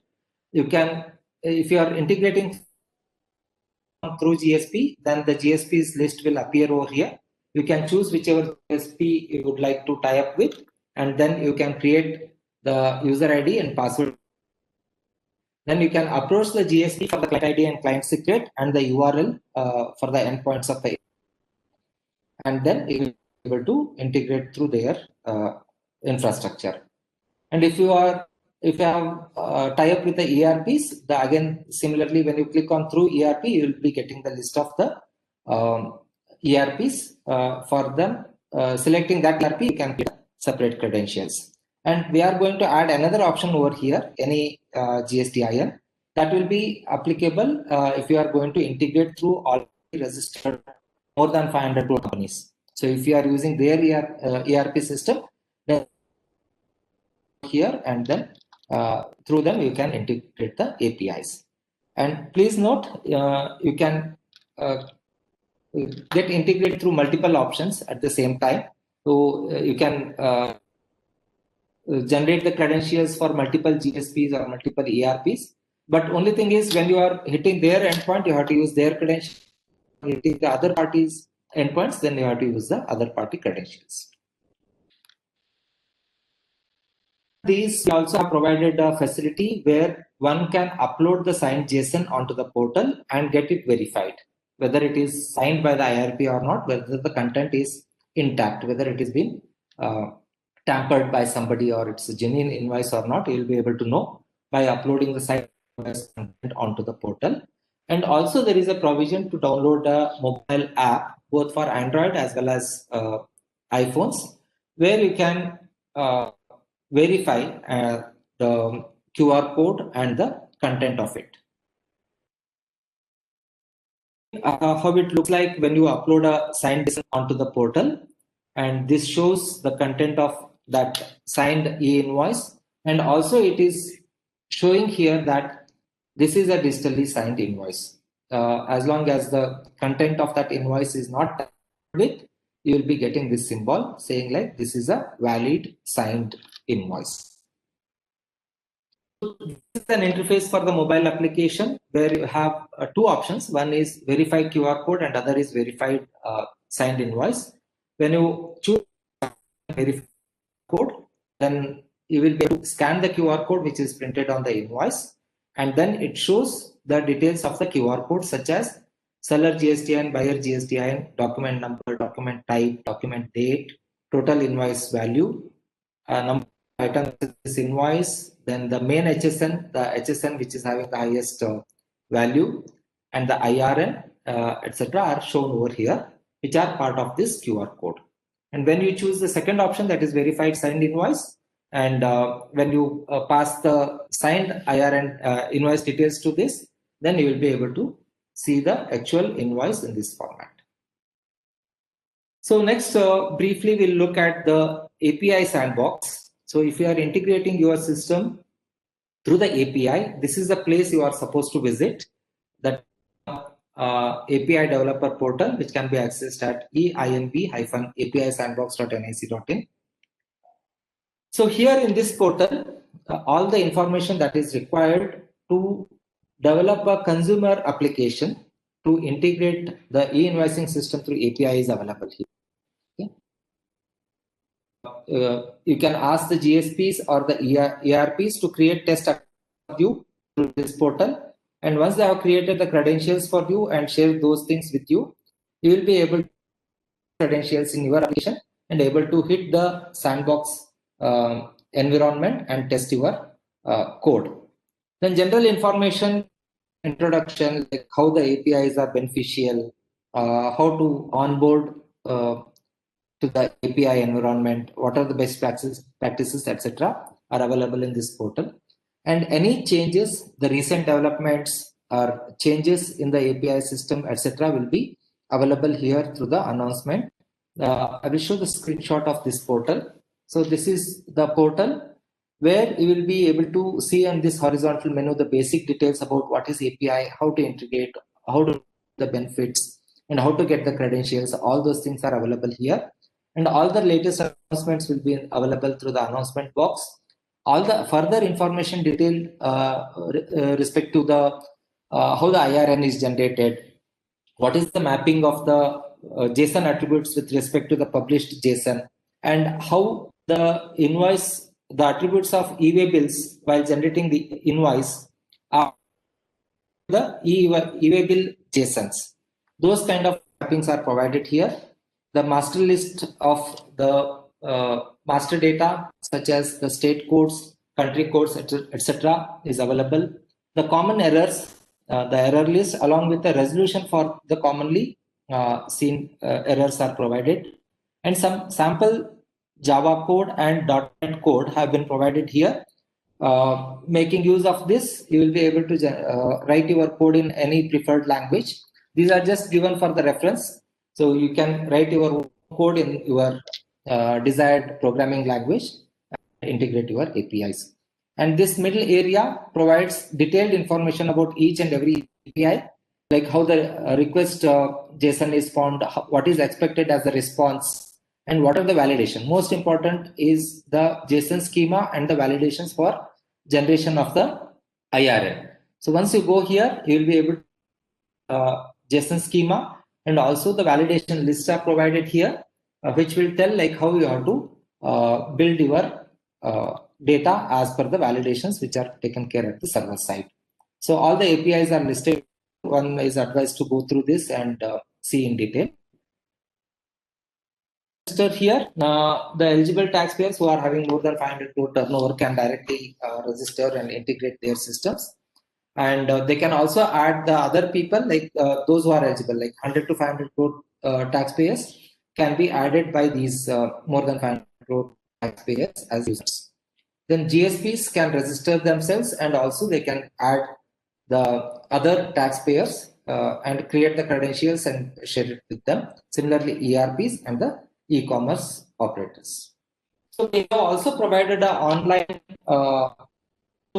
testing tool for the APIs, which is mainly introduced for the developer to understand how the APIs work. Here we are showing in step by step what are the different forms the request gets changed, like JSON in the plain text, and then it gets converted, it gets encrypted, and then the encrypted data is sent to the server. and from the server you receive back the encrypted response, and once encrypted, how it looks like. So development have been provided here through this online testing tool, using which the developers will be able to very easily understand the flow of API lifecycle, like how they have to prepare their JSON and how they should encrypt it and how they have to pass it on to the server and how to handle the received response. All the details can be tried out on this testing tool. This is only for the basic understanding of how the API works. Ultimately, they can understand how to develop, and they have to develop their own code and then integrate with the e-Invoice API system. This is what I had in the first presentation. Raviji, if we have time, I would like to take up the common errors based on our past experience. Raviji? Yeah, you can quickly complete and then we will go for the question answer session. Yeah. And all the questions which are asked in the chat box will be answered quickly at the end of this session. Let me go through another brief presentation on what are the common mistakes the users have been doing already using our system, whether it is API or bulk. This is a bit old statistics, like where more than 18-19 lakhs IRNs were generated, but we have peaked up to 35 lakh IRN generation on a day, and on a we have been seeing more than 20 lakh IRNs. So this is only to indicate that the system is very responsive. Most of the IRNs are getting generated within 80 milliseconds, 90 milliseconds, so you don't have to bother about the infrastructure and the response, etc., from the server perspective. So we'll be able to handle large amount of requests. But only thing is, we are looking at only the genuine traffic. But we have observed that there will be lot of traffic coming, which is failing very regularly. The reasons are many. People are not looking at the response what they are getting, and they are not handling their application as per the error codes that are being provided in the response. So most common errors that we have been seeing are listed over here. One is the duplicate IRN. So once you have IRN, you are not supposed to send the same request again to generate another IRN for the same document number. So it has been observed that people have been firing the same request again and again multiple times, which is a unproductive traffic on your infrastructure as well as our infrastructure, which are stakeholders. So the duplicate IRN is one common thing. The other one is GSTN is not active. So there are quite a few reasons behind this, but you have to ensure that you are giving the correct GSTNs for the buyer so that it doesn't fail with this error. Let me cover these things individually. To avoid these errors, we have been doing some outreach programs. We have been sending automated mails to the top error generators saying like, these are your number of errors because of these kind of failures. Please take care of these things.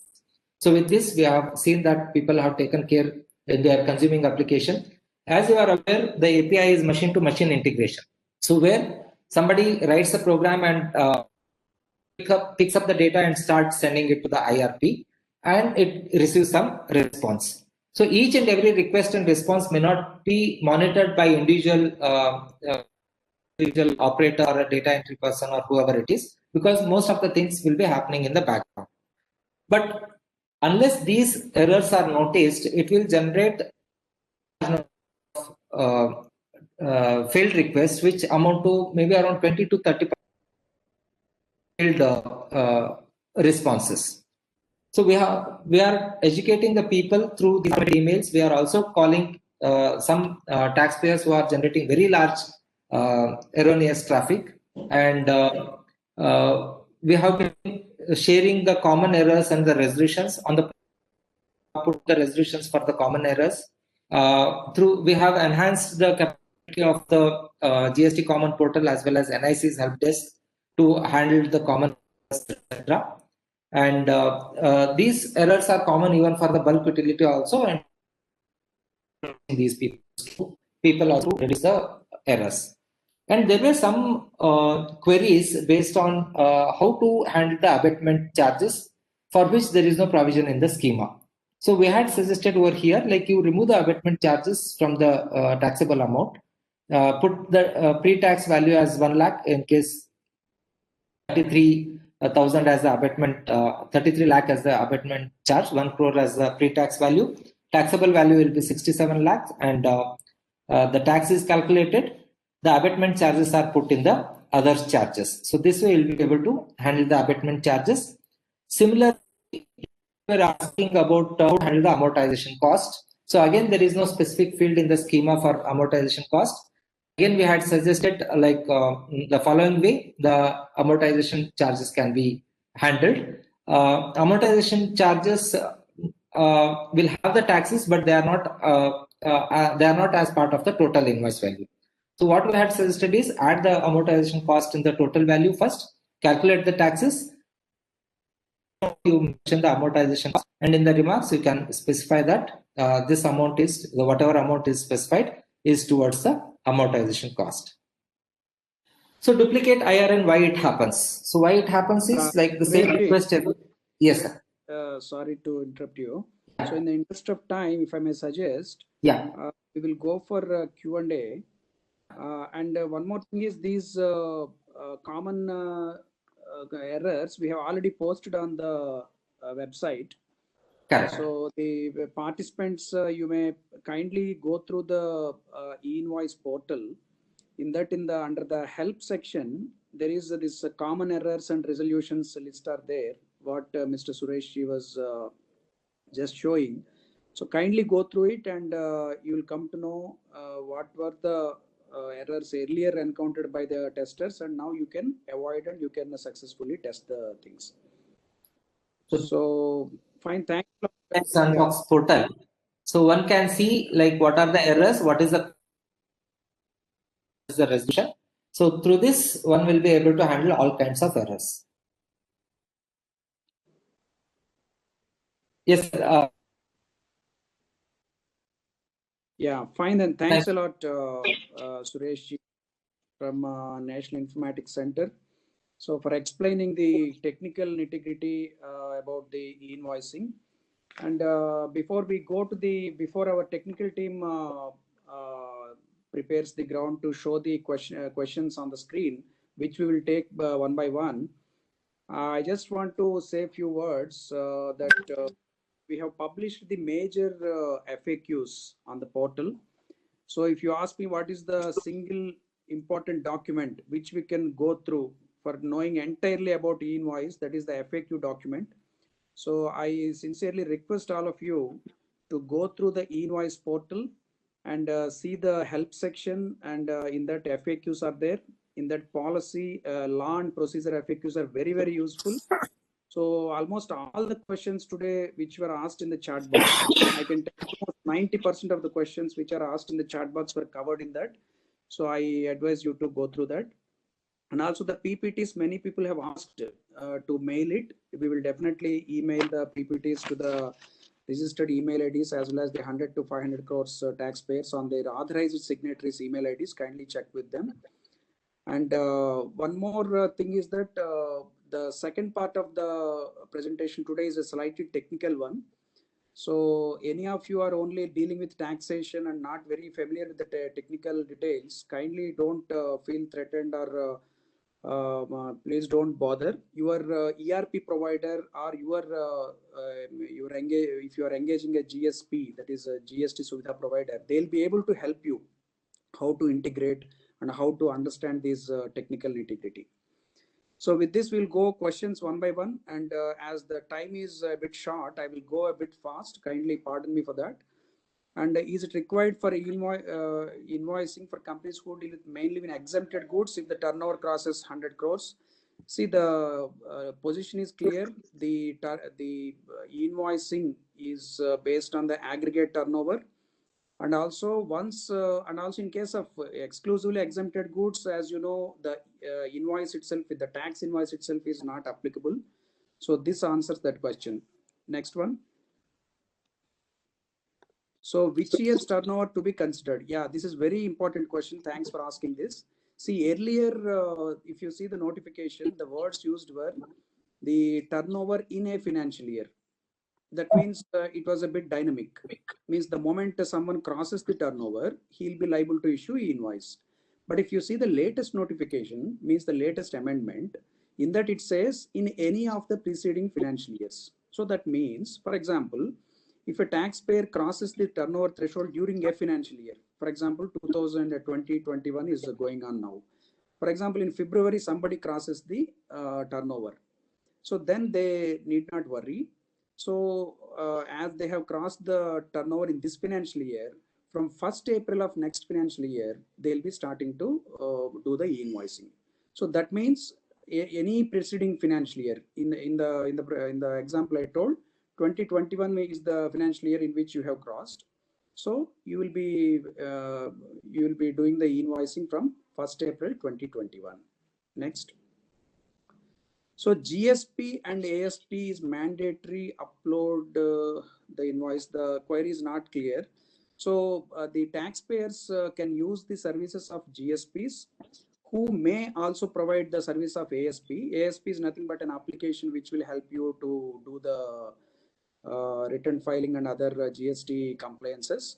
So they will help you to do the uploading of invoice. Otherwise, you can directly integrate your ERP with the e-invoice system. Next one. Can e-invoice, yeah, is there any threshold limit for the value of invoice? There is no limit. So the only conditions are that it is about the turnover. If you are above the prescribed limit of turnover, you are supposed to do e-invoicing unless you are exempted. And secondly, when you are issuing invoices for B2B and exports, only then you will be able to you will need to do e-invoicing. So there is no threshold on the value of each particular invoice. Next. Can e-invoices be amended once generated? You can't amend the e-invoices on the IRP. As I already mentioned earlier, it is only a registration portal. So you need to report only on the e-invoice. You can cancel it, of course, within the cancellation window. Presently, it is 24 hours. And once you have reported, and if you want to amend it, you can do it while filing the GSTR1. While filing GSTR1, you have every freedom to delete or modify any of the invoices which are auto-populated from the e-invoices. That presently that pulling of e-invoices is underway. So that will also be made available soon for the 500 crore plus taxpayers who have already generated invoices so far. So that is the answer. Next question. So if e-invoices is received from supplier without supplier's digital signature. Okay, let me tell here. See, when you are reporting the invoice to the IRP, there is no need for digital signature, because if you see the schema also, there is no field called a digital signature in the schema. That means that while reporting the invoice to the portal, there is no need for digital signature. But when you receive back the signed JSON, and when you are issuing the invoice to the buyer, that means you may issue it through paper, means you can convert it into PDF and print it and issue by courier or post. You can save the PDF and mail it to the your buyer. So like that, there are several scenarios are possible once you receive the signed JSON. So in that case, kindly go by rule 46. The rule 46 clearly says about the requirement of signature or digital signature when you are issuing the invoice to the buyer. So it is governed by that one. But while reporting to the IRP, digital signature is not required. So next one. Are the invoices to be issued on a real-time basis or daily, weekly basis? See, the stipulation is that if you see the notification, it clearly says a notified taxpayer has to issue invoice by uploading particulars to the IRP. So it is very clear. So before issuing to invoice to the buyer, you need to get an IRN. That is the statutory stipulation. So that means whether you, whenever is the document date, before issuing to the buyer, kindly obtain the IRN from the portal. That is the statutory requirement. Next. How can a buyer cross-check the invoice supplied by a supplier, whether we can check the invoice details? There are two ways. One is NIC has provided a QR code reader app, mobile app. You can go to the portal and download it. It is available in the help and set sections where you can download it and you can install all your mobile. So whenever you receive a invoice, it can be in email or print. So it will have a QR code. Once you have that QR code, you can verify, you can scan that QR code using this mobile app, and you can see whether it is active, that 9 particulars available in the QR code, you will be able to see, so that you will see whether it is a duly reported invoice or not. And second way is to upload the whole JSON, for example, you received an invoice JSON from your supplier. You can go to the portal and upload the whole invoice JSON file into that, and then see whether it is authentic or not, whether it is duly reported to the IRP or not. These are the two ways to check the authenticity of the invoice. Next. So can invoices for RCM transactions? Yeah, this we have already covered. For some part it is required. You kindly see the FAQs. The link I have already posted in the chat box. Kindly see that PDF file. It is clearly one of the questions is clearly there on this question. Next. So as a buyer, how I can know the supplier could be covered under e-invoice or not? Yeah, this is very important question. See, e-invoicing is mandatory as per the notification for certain set of taxpayers.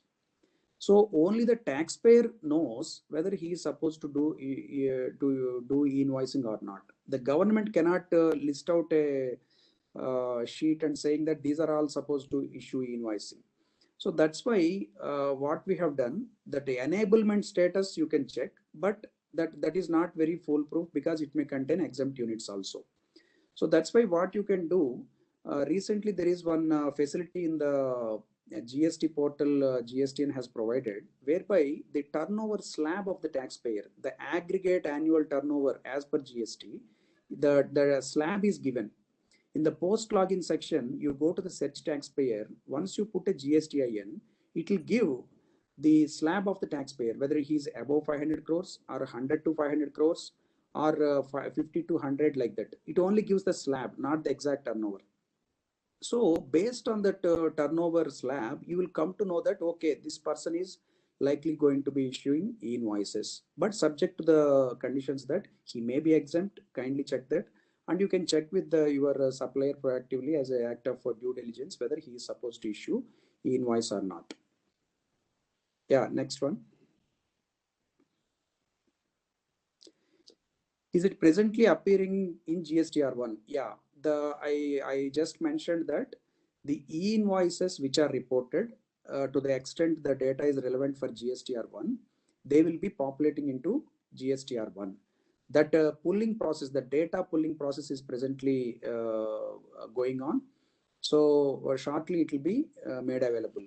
And we are giving updates regarding this on the GST portal update section. Kindly check on that portal so that you will get the updated. Presently, as on today, the data is still not visible in the GSTR1. There are some concerns expressed by some taxpayers. Kindly note that presently that auto population process has not started, not activated.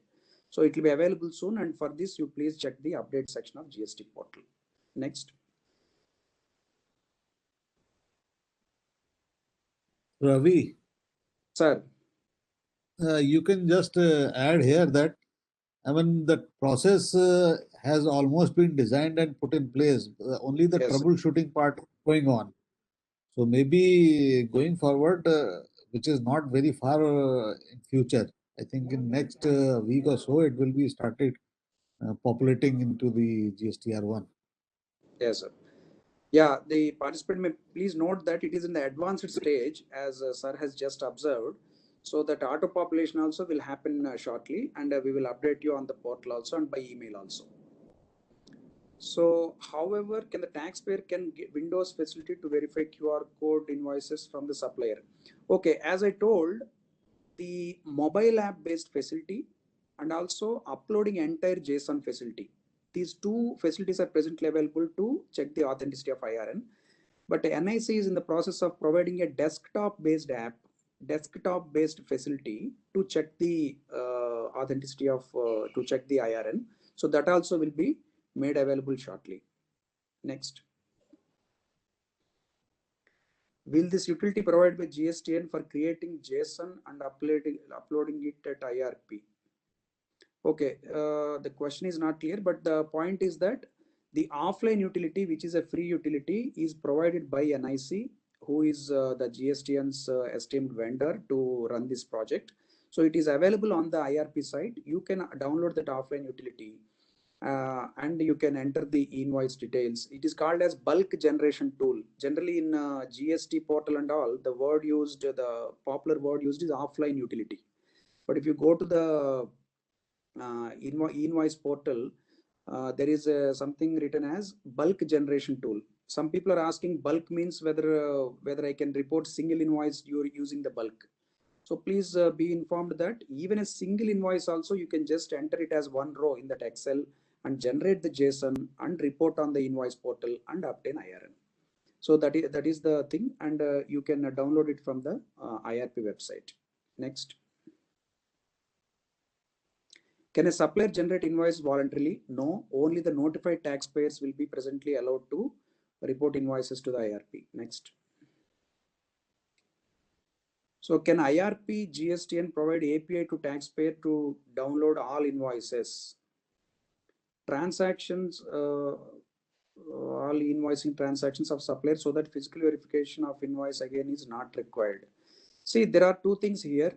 The entire e-invoice payload will be given back to you in the signed format. It is for you to save it and use it for your PDF generation or sharing the same JSON with your buyer as per your agreement. And only the details, to the extent they are relevant for GSTR 1 and GSTR 2A, will be available through the GST system. Means once you go to the GSTR 1 or once you go to the GSTR 2A, so only to that extent of those details only it will be available.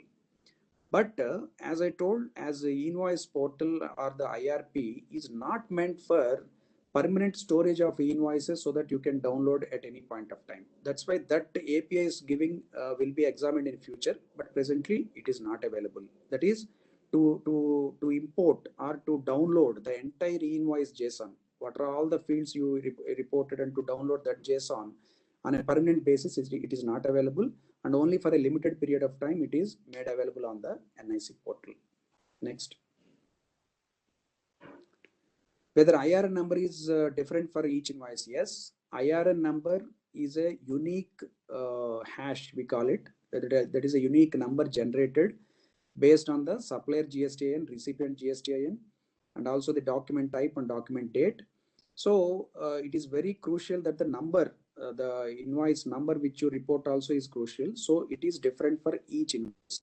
For example, if you use a invoice 123 for one e-invoice and you generated an IRN. So again the same 123 and you have cancelled it, for example, that IRN you have cancelled it. So again you can't generate another IRN with the same 123 number. You have to make it 124, the next subsequent number, so that another unique number, another unique IRN will be generated. Next. Ravi. Sir. Just to add that if you have same IRN number repeated several times, then there would be no use of it. Yes, sir. I mean, unless and until you have distinct IRNs, then only it serves some purpose. Otherwise, it serves no purpose. Yes, sir. So the very purpose of IRN is that is a unique number for a unique document, whether it is a credit note, debit note, or an invoice. So who will be APIs? How to register on API Sandbox portal? So this I request you, if you are using your service provider, or if you are your technical person, whoever is there, they'll be able to appreciate this, because there are already FAQs on the APIs on the portal, which was already told. Next. Raviji. Yeah, again, I think there are some queries on the this. Sure. Again, there won't be direct integration possible for the taxpayers between 100 to 500 crores. So we will not be giving direct API integration for this set of taxpayers. So it has to be integration through the GSP, ERP, or if they are dealing with the supplier or a buyer who is having more than 500 crore, and ERP if the taxpayers between 100 to 500 crores can be integrated and through them they can come. But for bulk generation, they don't have to go to anybody. It is self generation. Anybody can download the tool and generate the JSON and go to the portal and upload the JSON and generate the IRN. So we are reiterating that there won't be direct integration for API for 100 to 500 crore taxpayers. Okay, thank you, Suresh, for that. Next question. Can we have access of APIs directly instead of going through via GSP, ASP? Just now, Suresh has told. Next. Whether issue of debit note, credit note for rate differences will require IRN and QR code. See, the credit and debit notes which are covered under GST Act Section 34 are covered under e-invoicing, and the commercial credit and debit notes in the general trade parlance, the commercial credit debit notes, they are not covered. This is already included in the FAQs also. Next. Whether GST ITC allowed only in case of e-invoice and against IRN. The query is not very clear. So, as it is about ITC, the credit will be allowed only if the e-invoice. I mean, if someone is supposed to do e-invoicing and he is supposed to get IRN, so only then the invoice will be valid in the eyes of law, even for the purpose of availing credit. Next. E-invoice one copy enough because of present we prepared 3 copies. Yes. So the duplicate and triplicate issuance of invoice copies is done away with in case of e-invoicing. So once you generate the signed e-invoice JSON, you can issue as many copies as you want. So there is no, I mean, if one is enough for you, you can issue it. And if more are if you need more, you can issue multiple copies. And even when the goods are moved also, it is not mandatory that you need to carry the paper copy of the e-invoice. If you can show it on a digital device, that QR code and everything, so that is enough. So to that extent, the rule 138 is also recently amended. Next. Can I sell the material to an unregistered person? Can we issue e-invoice to unregistered person? Unregistered person is like a consumer or a customer. So B2C is presently not covered. Irrespective of the value, B2C transactions are not covered under e-invoicing. Next. If government recommends sharing output JSON file received from IRP, the intention of business seamless integration can be achieved. So supplier can share invoice PDF along with IRP JSON with his customers for purchase booking their ERP. So great. This is a good insight given by whomsoever have asked this.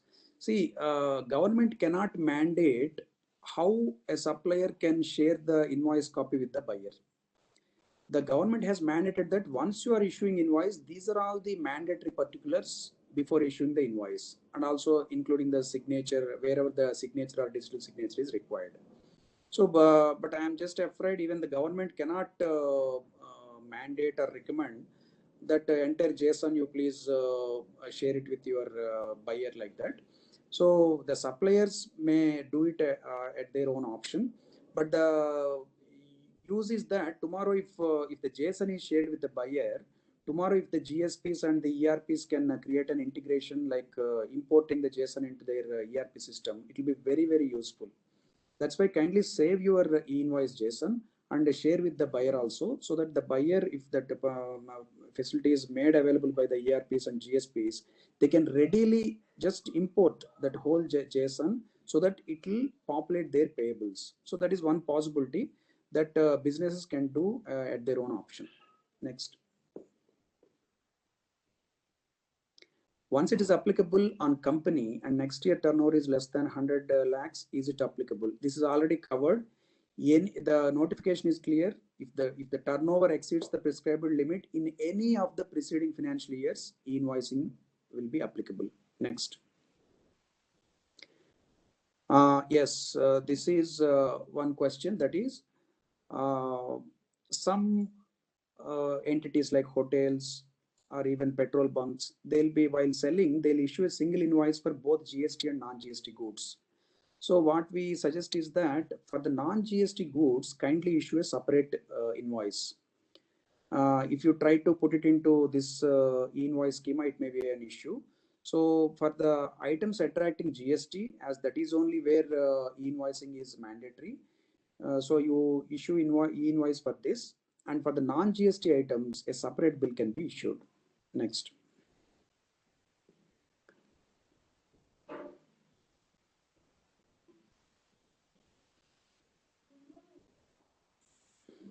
Okay, is turnover determined on PAN based or GSTN based?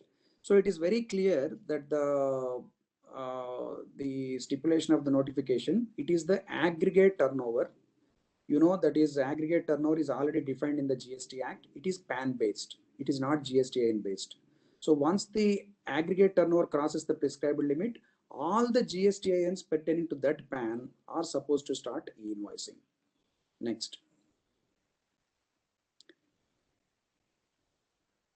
This is already covered by Sureshji. Yeah, next. If e-way bill verified by the officer, then how to cancel IRN? So it is already told that once the proper officer verifies it on the road, you can't cancel the IRN because it is deemed that the supply has taken place and also the transaction of goods also evidences that. Next. Ravi, Sir. It is the question of not being deemed. It is the question if the goods have been supplied and e-way bill has already been verified. Verified, sir. Yes, sir. I mean, what is the circumstance when the IRN has to be cancelled in that case? Yes, sir. I don't see any reason. Yes, sir.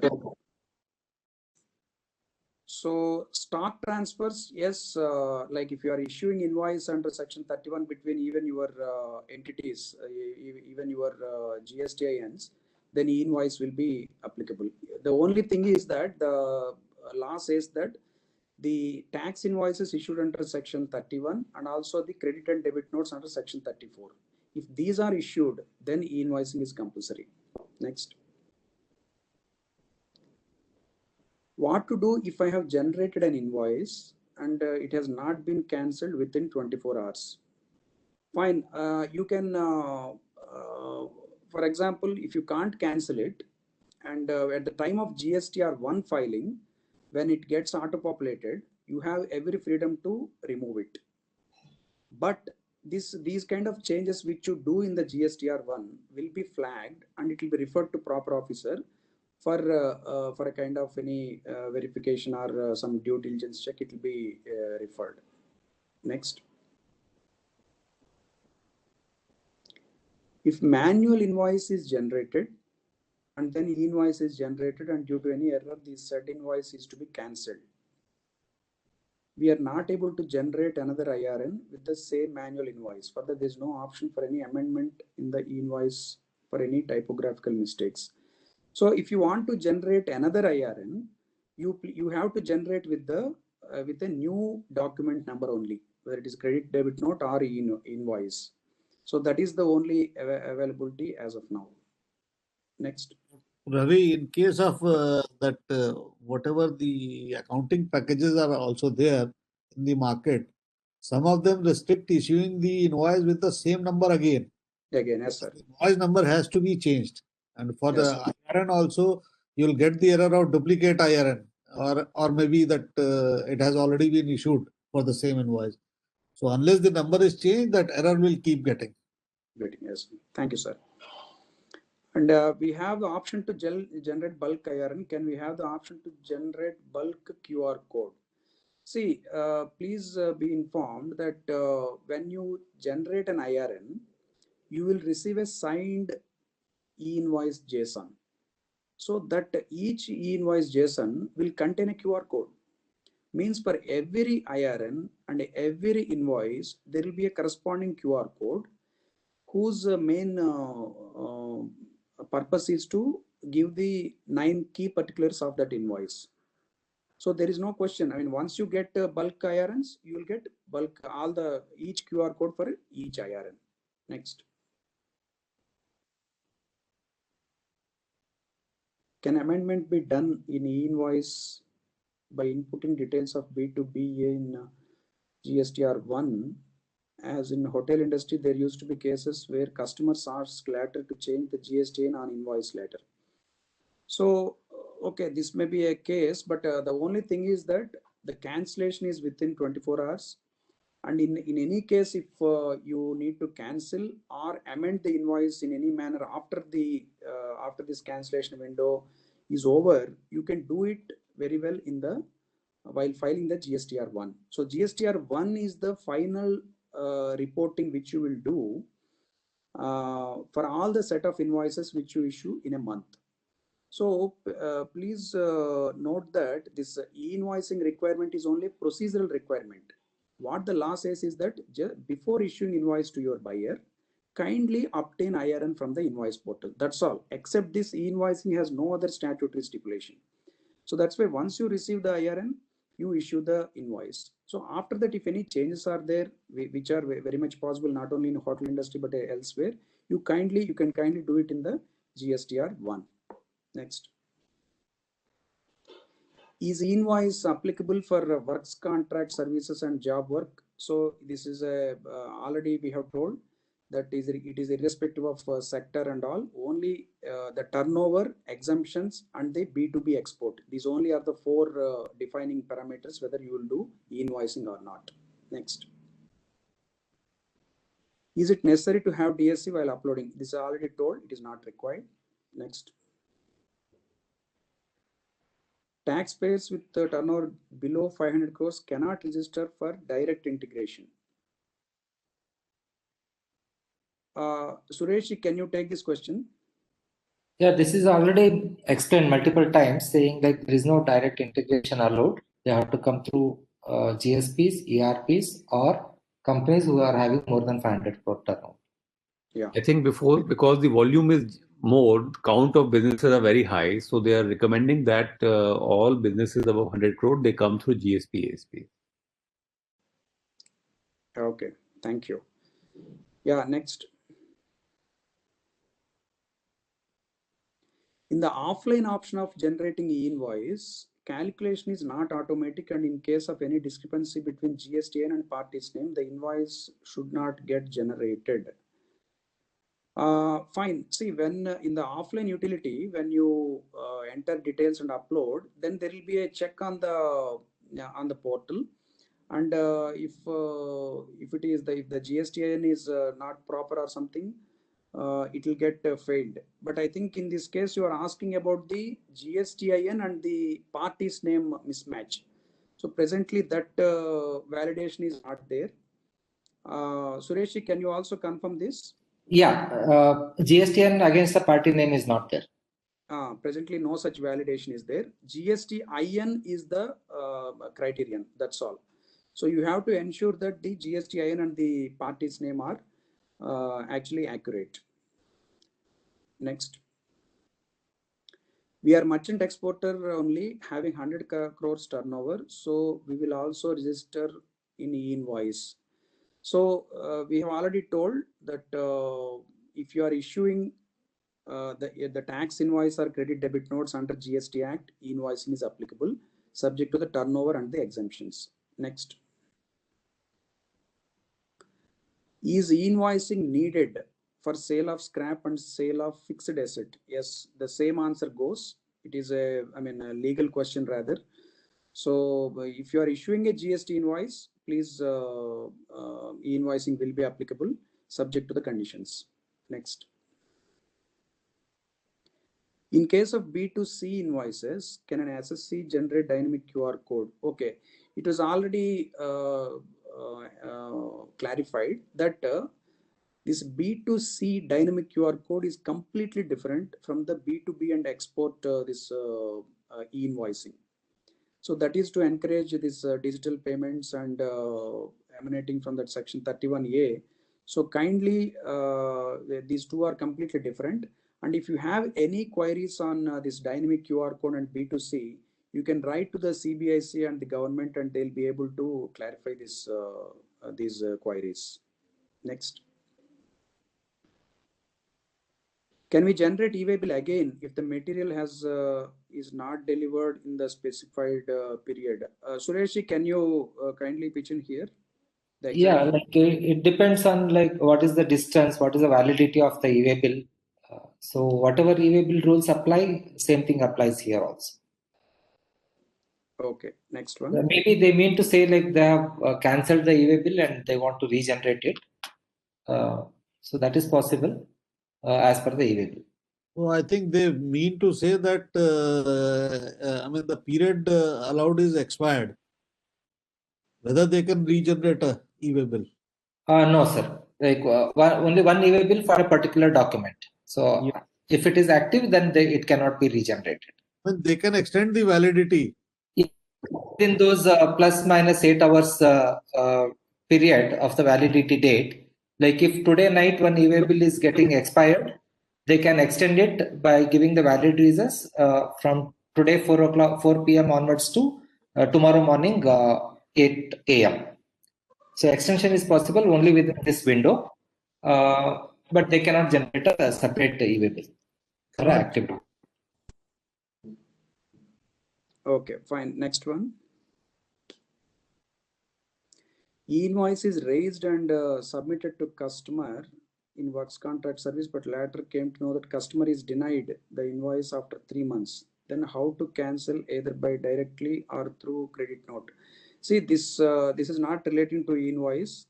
So whatever is the present law and procedure says about the invoicing, kindly do it. Only requirement, as I told also earlier, is that before issuing invoice, you have to take IRN. That is the statutory stipulation. All other procedures and the rules will remain same, even in the case of e-invoicing. Next. Is there any option to generate e-invoice right from e-way bill? Yeah, see, while reporting e-invoice details, if you have e-way bill details also, you can report it and simultaneously generate e-way bill also. No, sir, I think here they are asking way like they want to generate e-invoice from e-way. No, I think first e-invoice has to be generated and then the e-way, not the other way. Yeah. Actually, normally also they would be generating invoice first and then e-way bill, rather than the other way around, generating e-way bill first and then generating the invoice. So I think that logic applies in case of e-invoice also, that you have to generate e-invoice first and then e-way bill. Yes. So first you please generate e-invoice, obtain IRN, and go to the e-way bill portal, and you can extract that. You can just put that IRN and you can generate the e-way bill against that IRN. That is possible. The other way around is not possible. Next. What is the process if we store the material in transport warehouse and supply to the customer when they need? We have to generate again e-way bill to deliver the material. So this is also not pertaining to e-invoicing as such. Whatever is the present procedure you are applying, kindly go by that procedure. And regarding this bonded warehouse sales, we have already clarified in the FAQs whether they require e-invoicing or not. That also you can check in the FAQs. Otherwise, wherever, if you are issuing e-way bill or e-invoicing presently at a particular time, you need to issue e-invoice also. Next.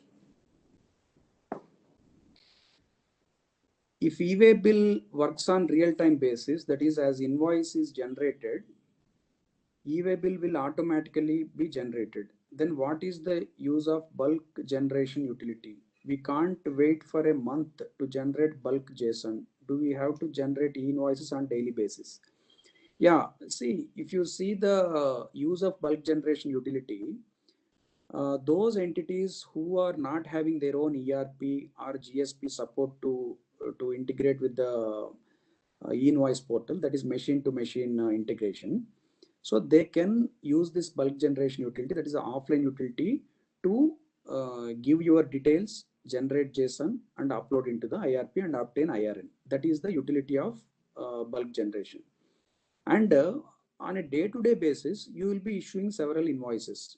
As and when you create invoice in your system, or even it can be in any way, so those details you need to enter into the bulk generation utility and obtain an IRN. So the only stipulation is that before issuing the invoice to the buyer, you need to generate IRN. You need to obtain IRN from the portal. So it can be on a daily basis, it can be on a periodic basis, that is up to your business requirement. But before issuing to the buyer, kindly ensure that if you are entitled to do e-invoicing, please issue it with the QR code, which will contain the IRN. Next. Ravi, I think it has already been clarified that bulk generation facility is just a misnomer. Only, I mean, single IRN can Yes. also be generated. Yes, sir. We will use the same name also, sir. Further, offline utility is nothing but bulk generation tool. Thank you, sir. If we do it on monthly basis, how e-way bill will be generated once a sale is made? So this is already covered.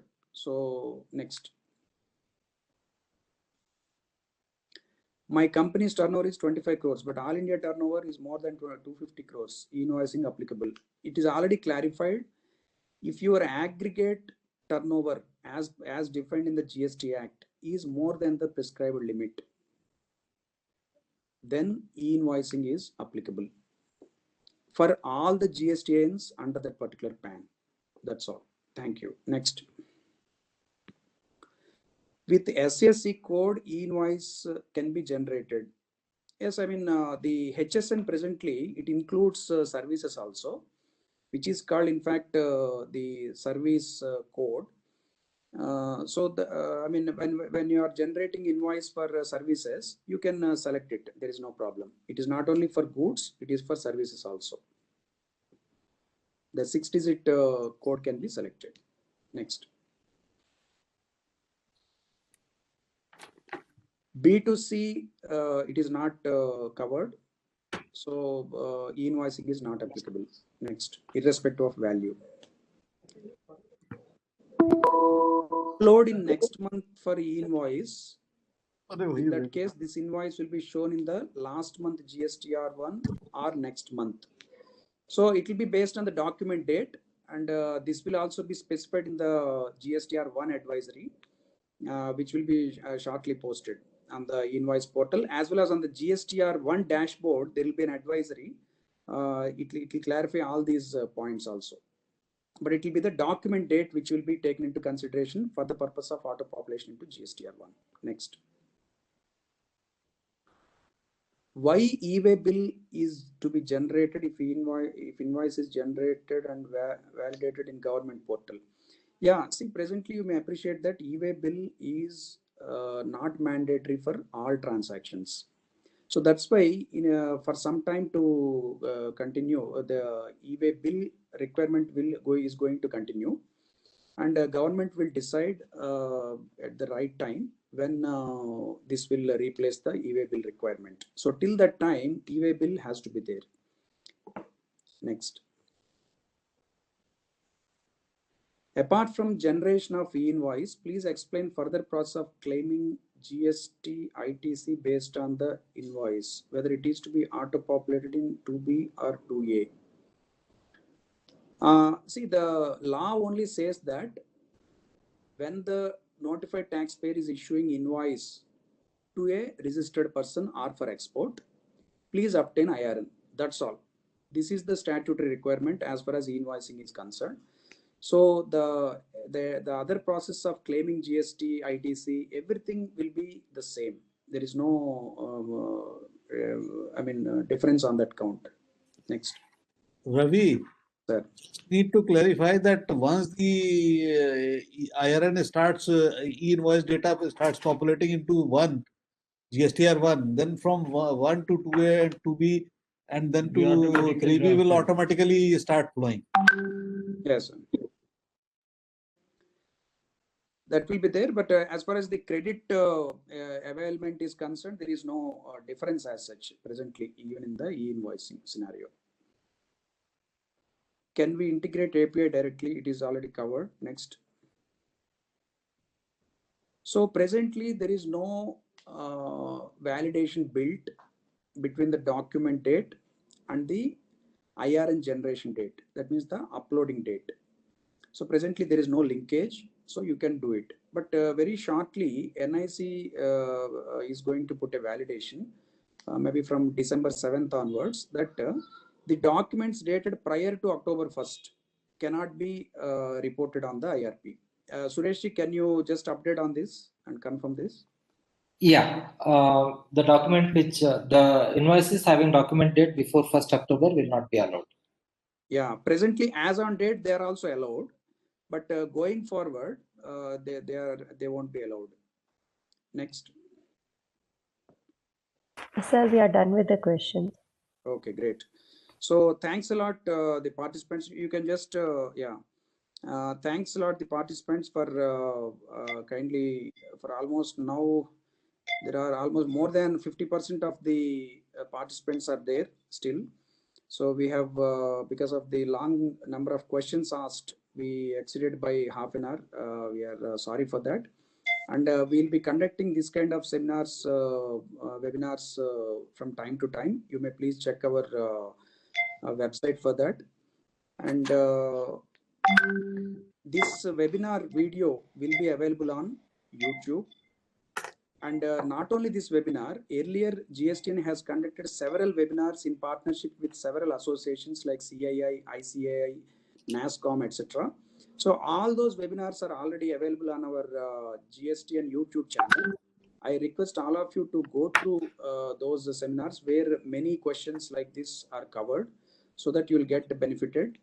To end this session, so I once again request all of you to go through the FAQs and also the FAQ videos, which we have already put on the GSTN YouTube channel, which will resolve most of your queries. And also please approach the help desk, GST help desk. Even for e-invoicing and e-way bill, you know that the single help desk which you need to approach is the GST self-service portal. So there you can raise your questions. Sir, we will close the session, sir, with your permission. Thank you everyone for attending the webinar. So keep looking for us in future also. We will be organizing some sessions in regional languages also, or sometimes in future. Thank you. Thank you, sir. Thank you everyone for Thank you. joining the session. Thank you very much.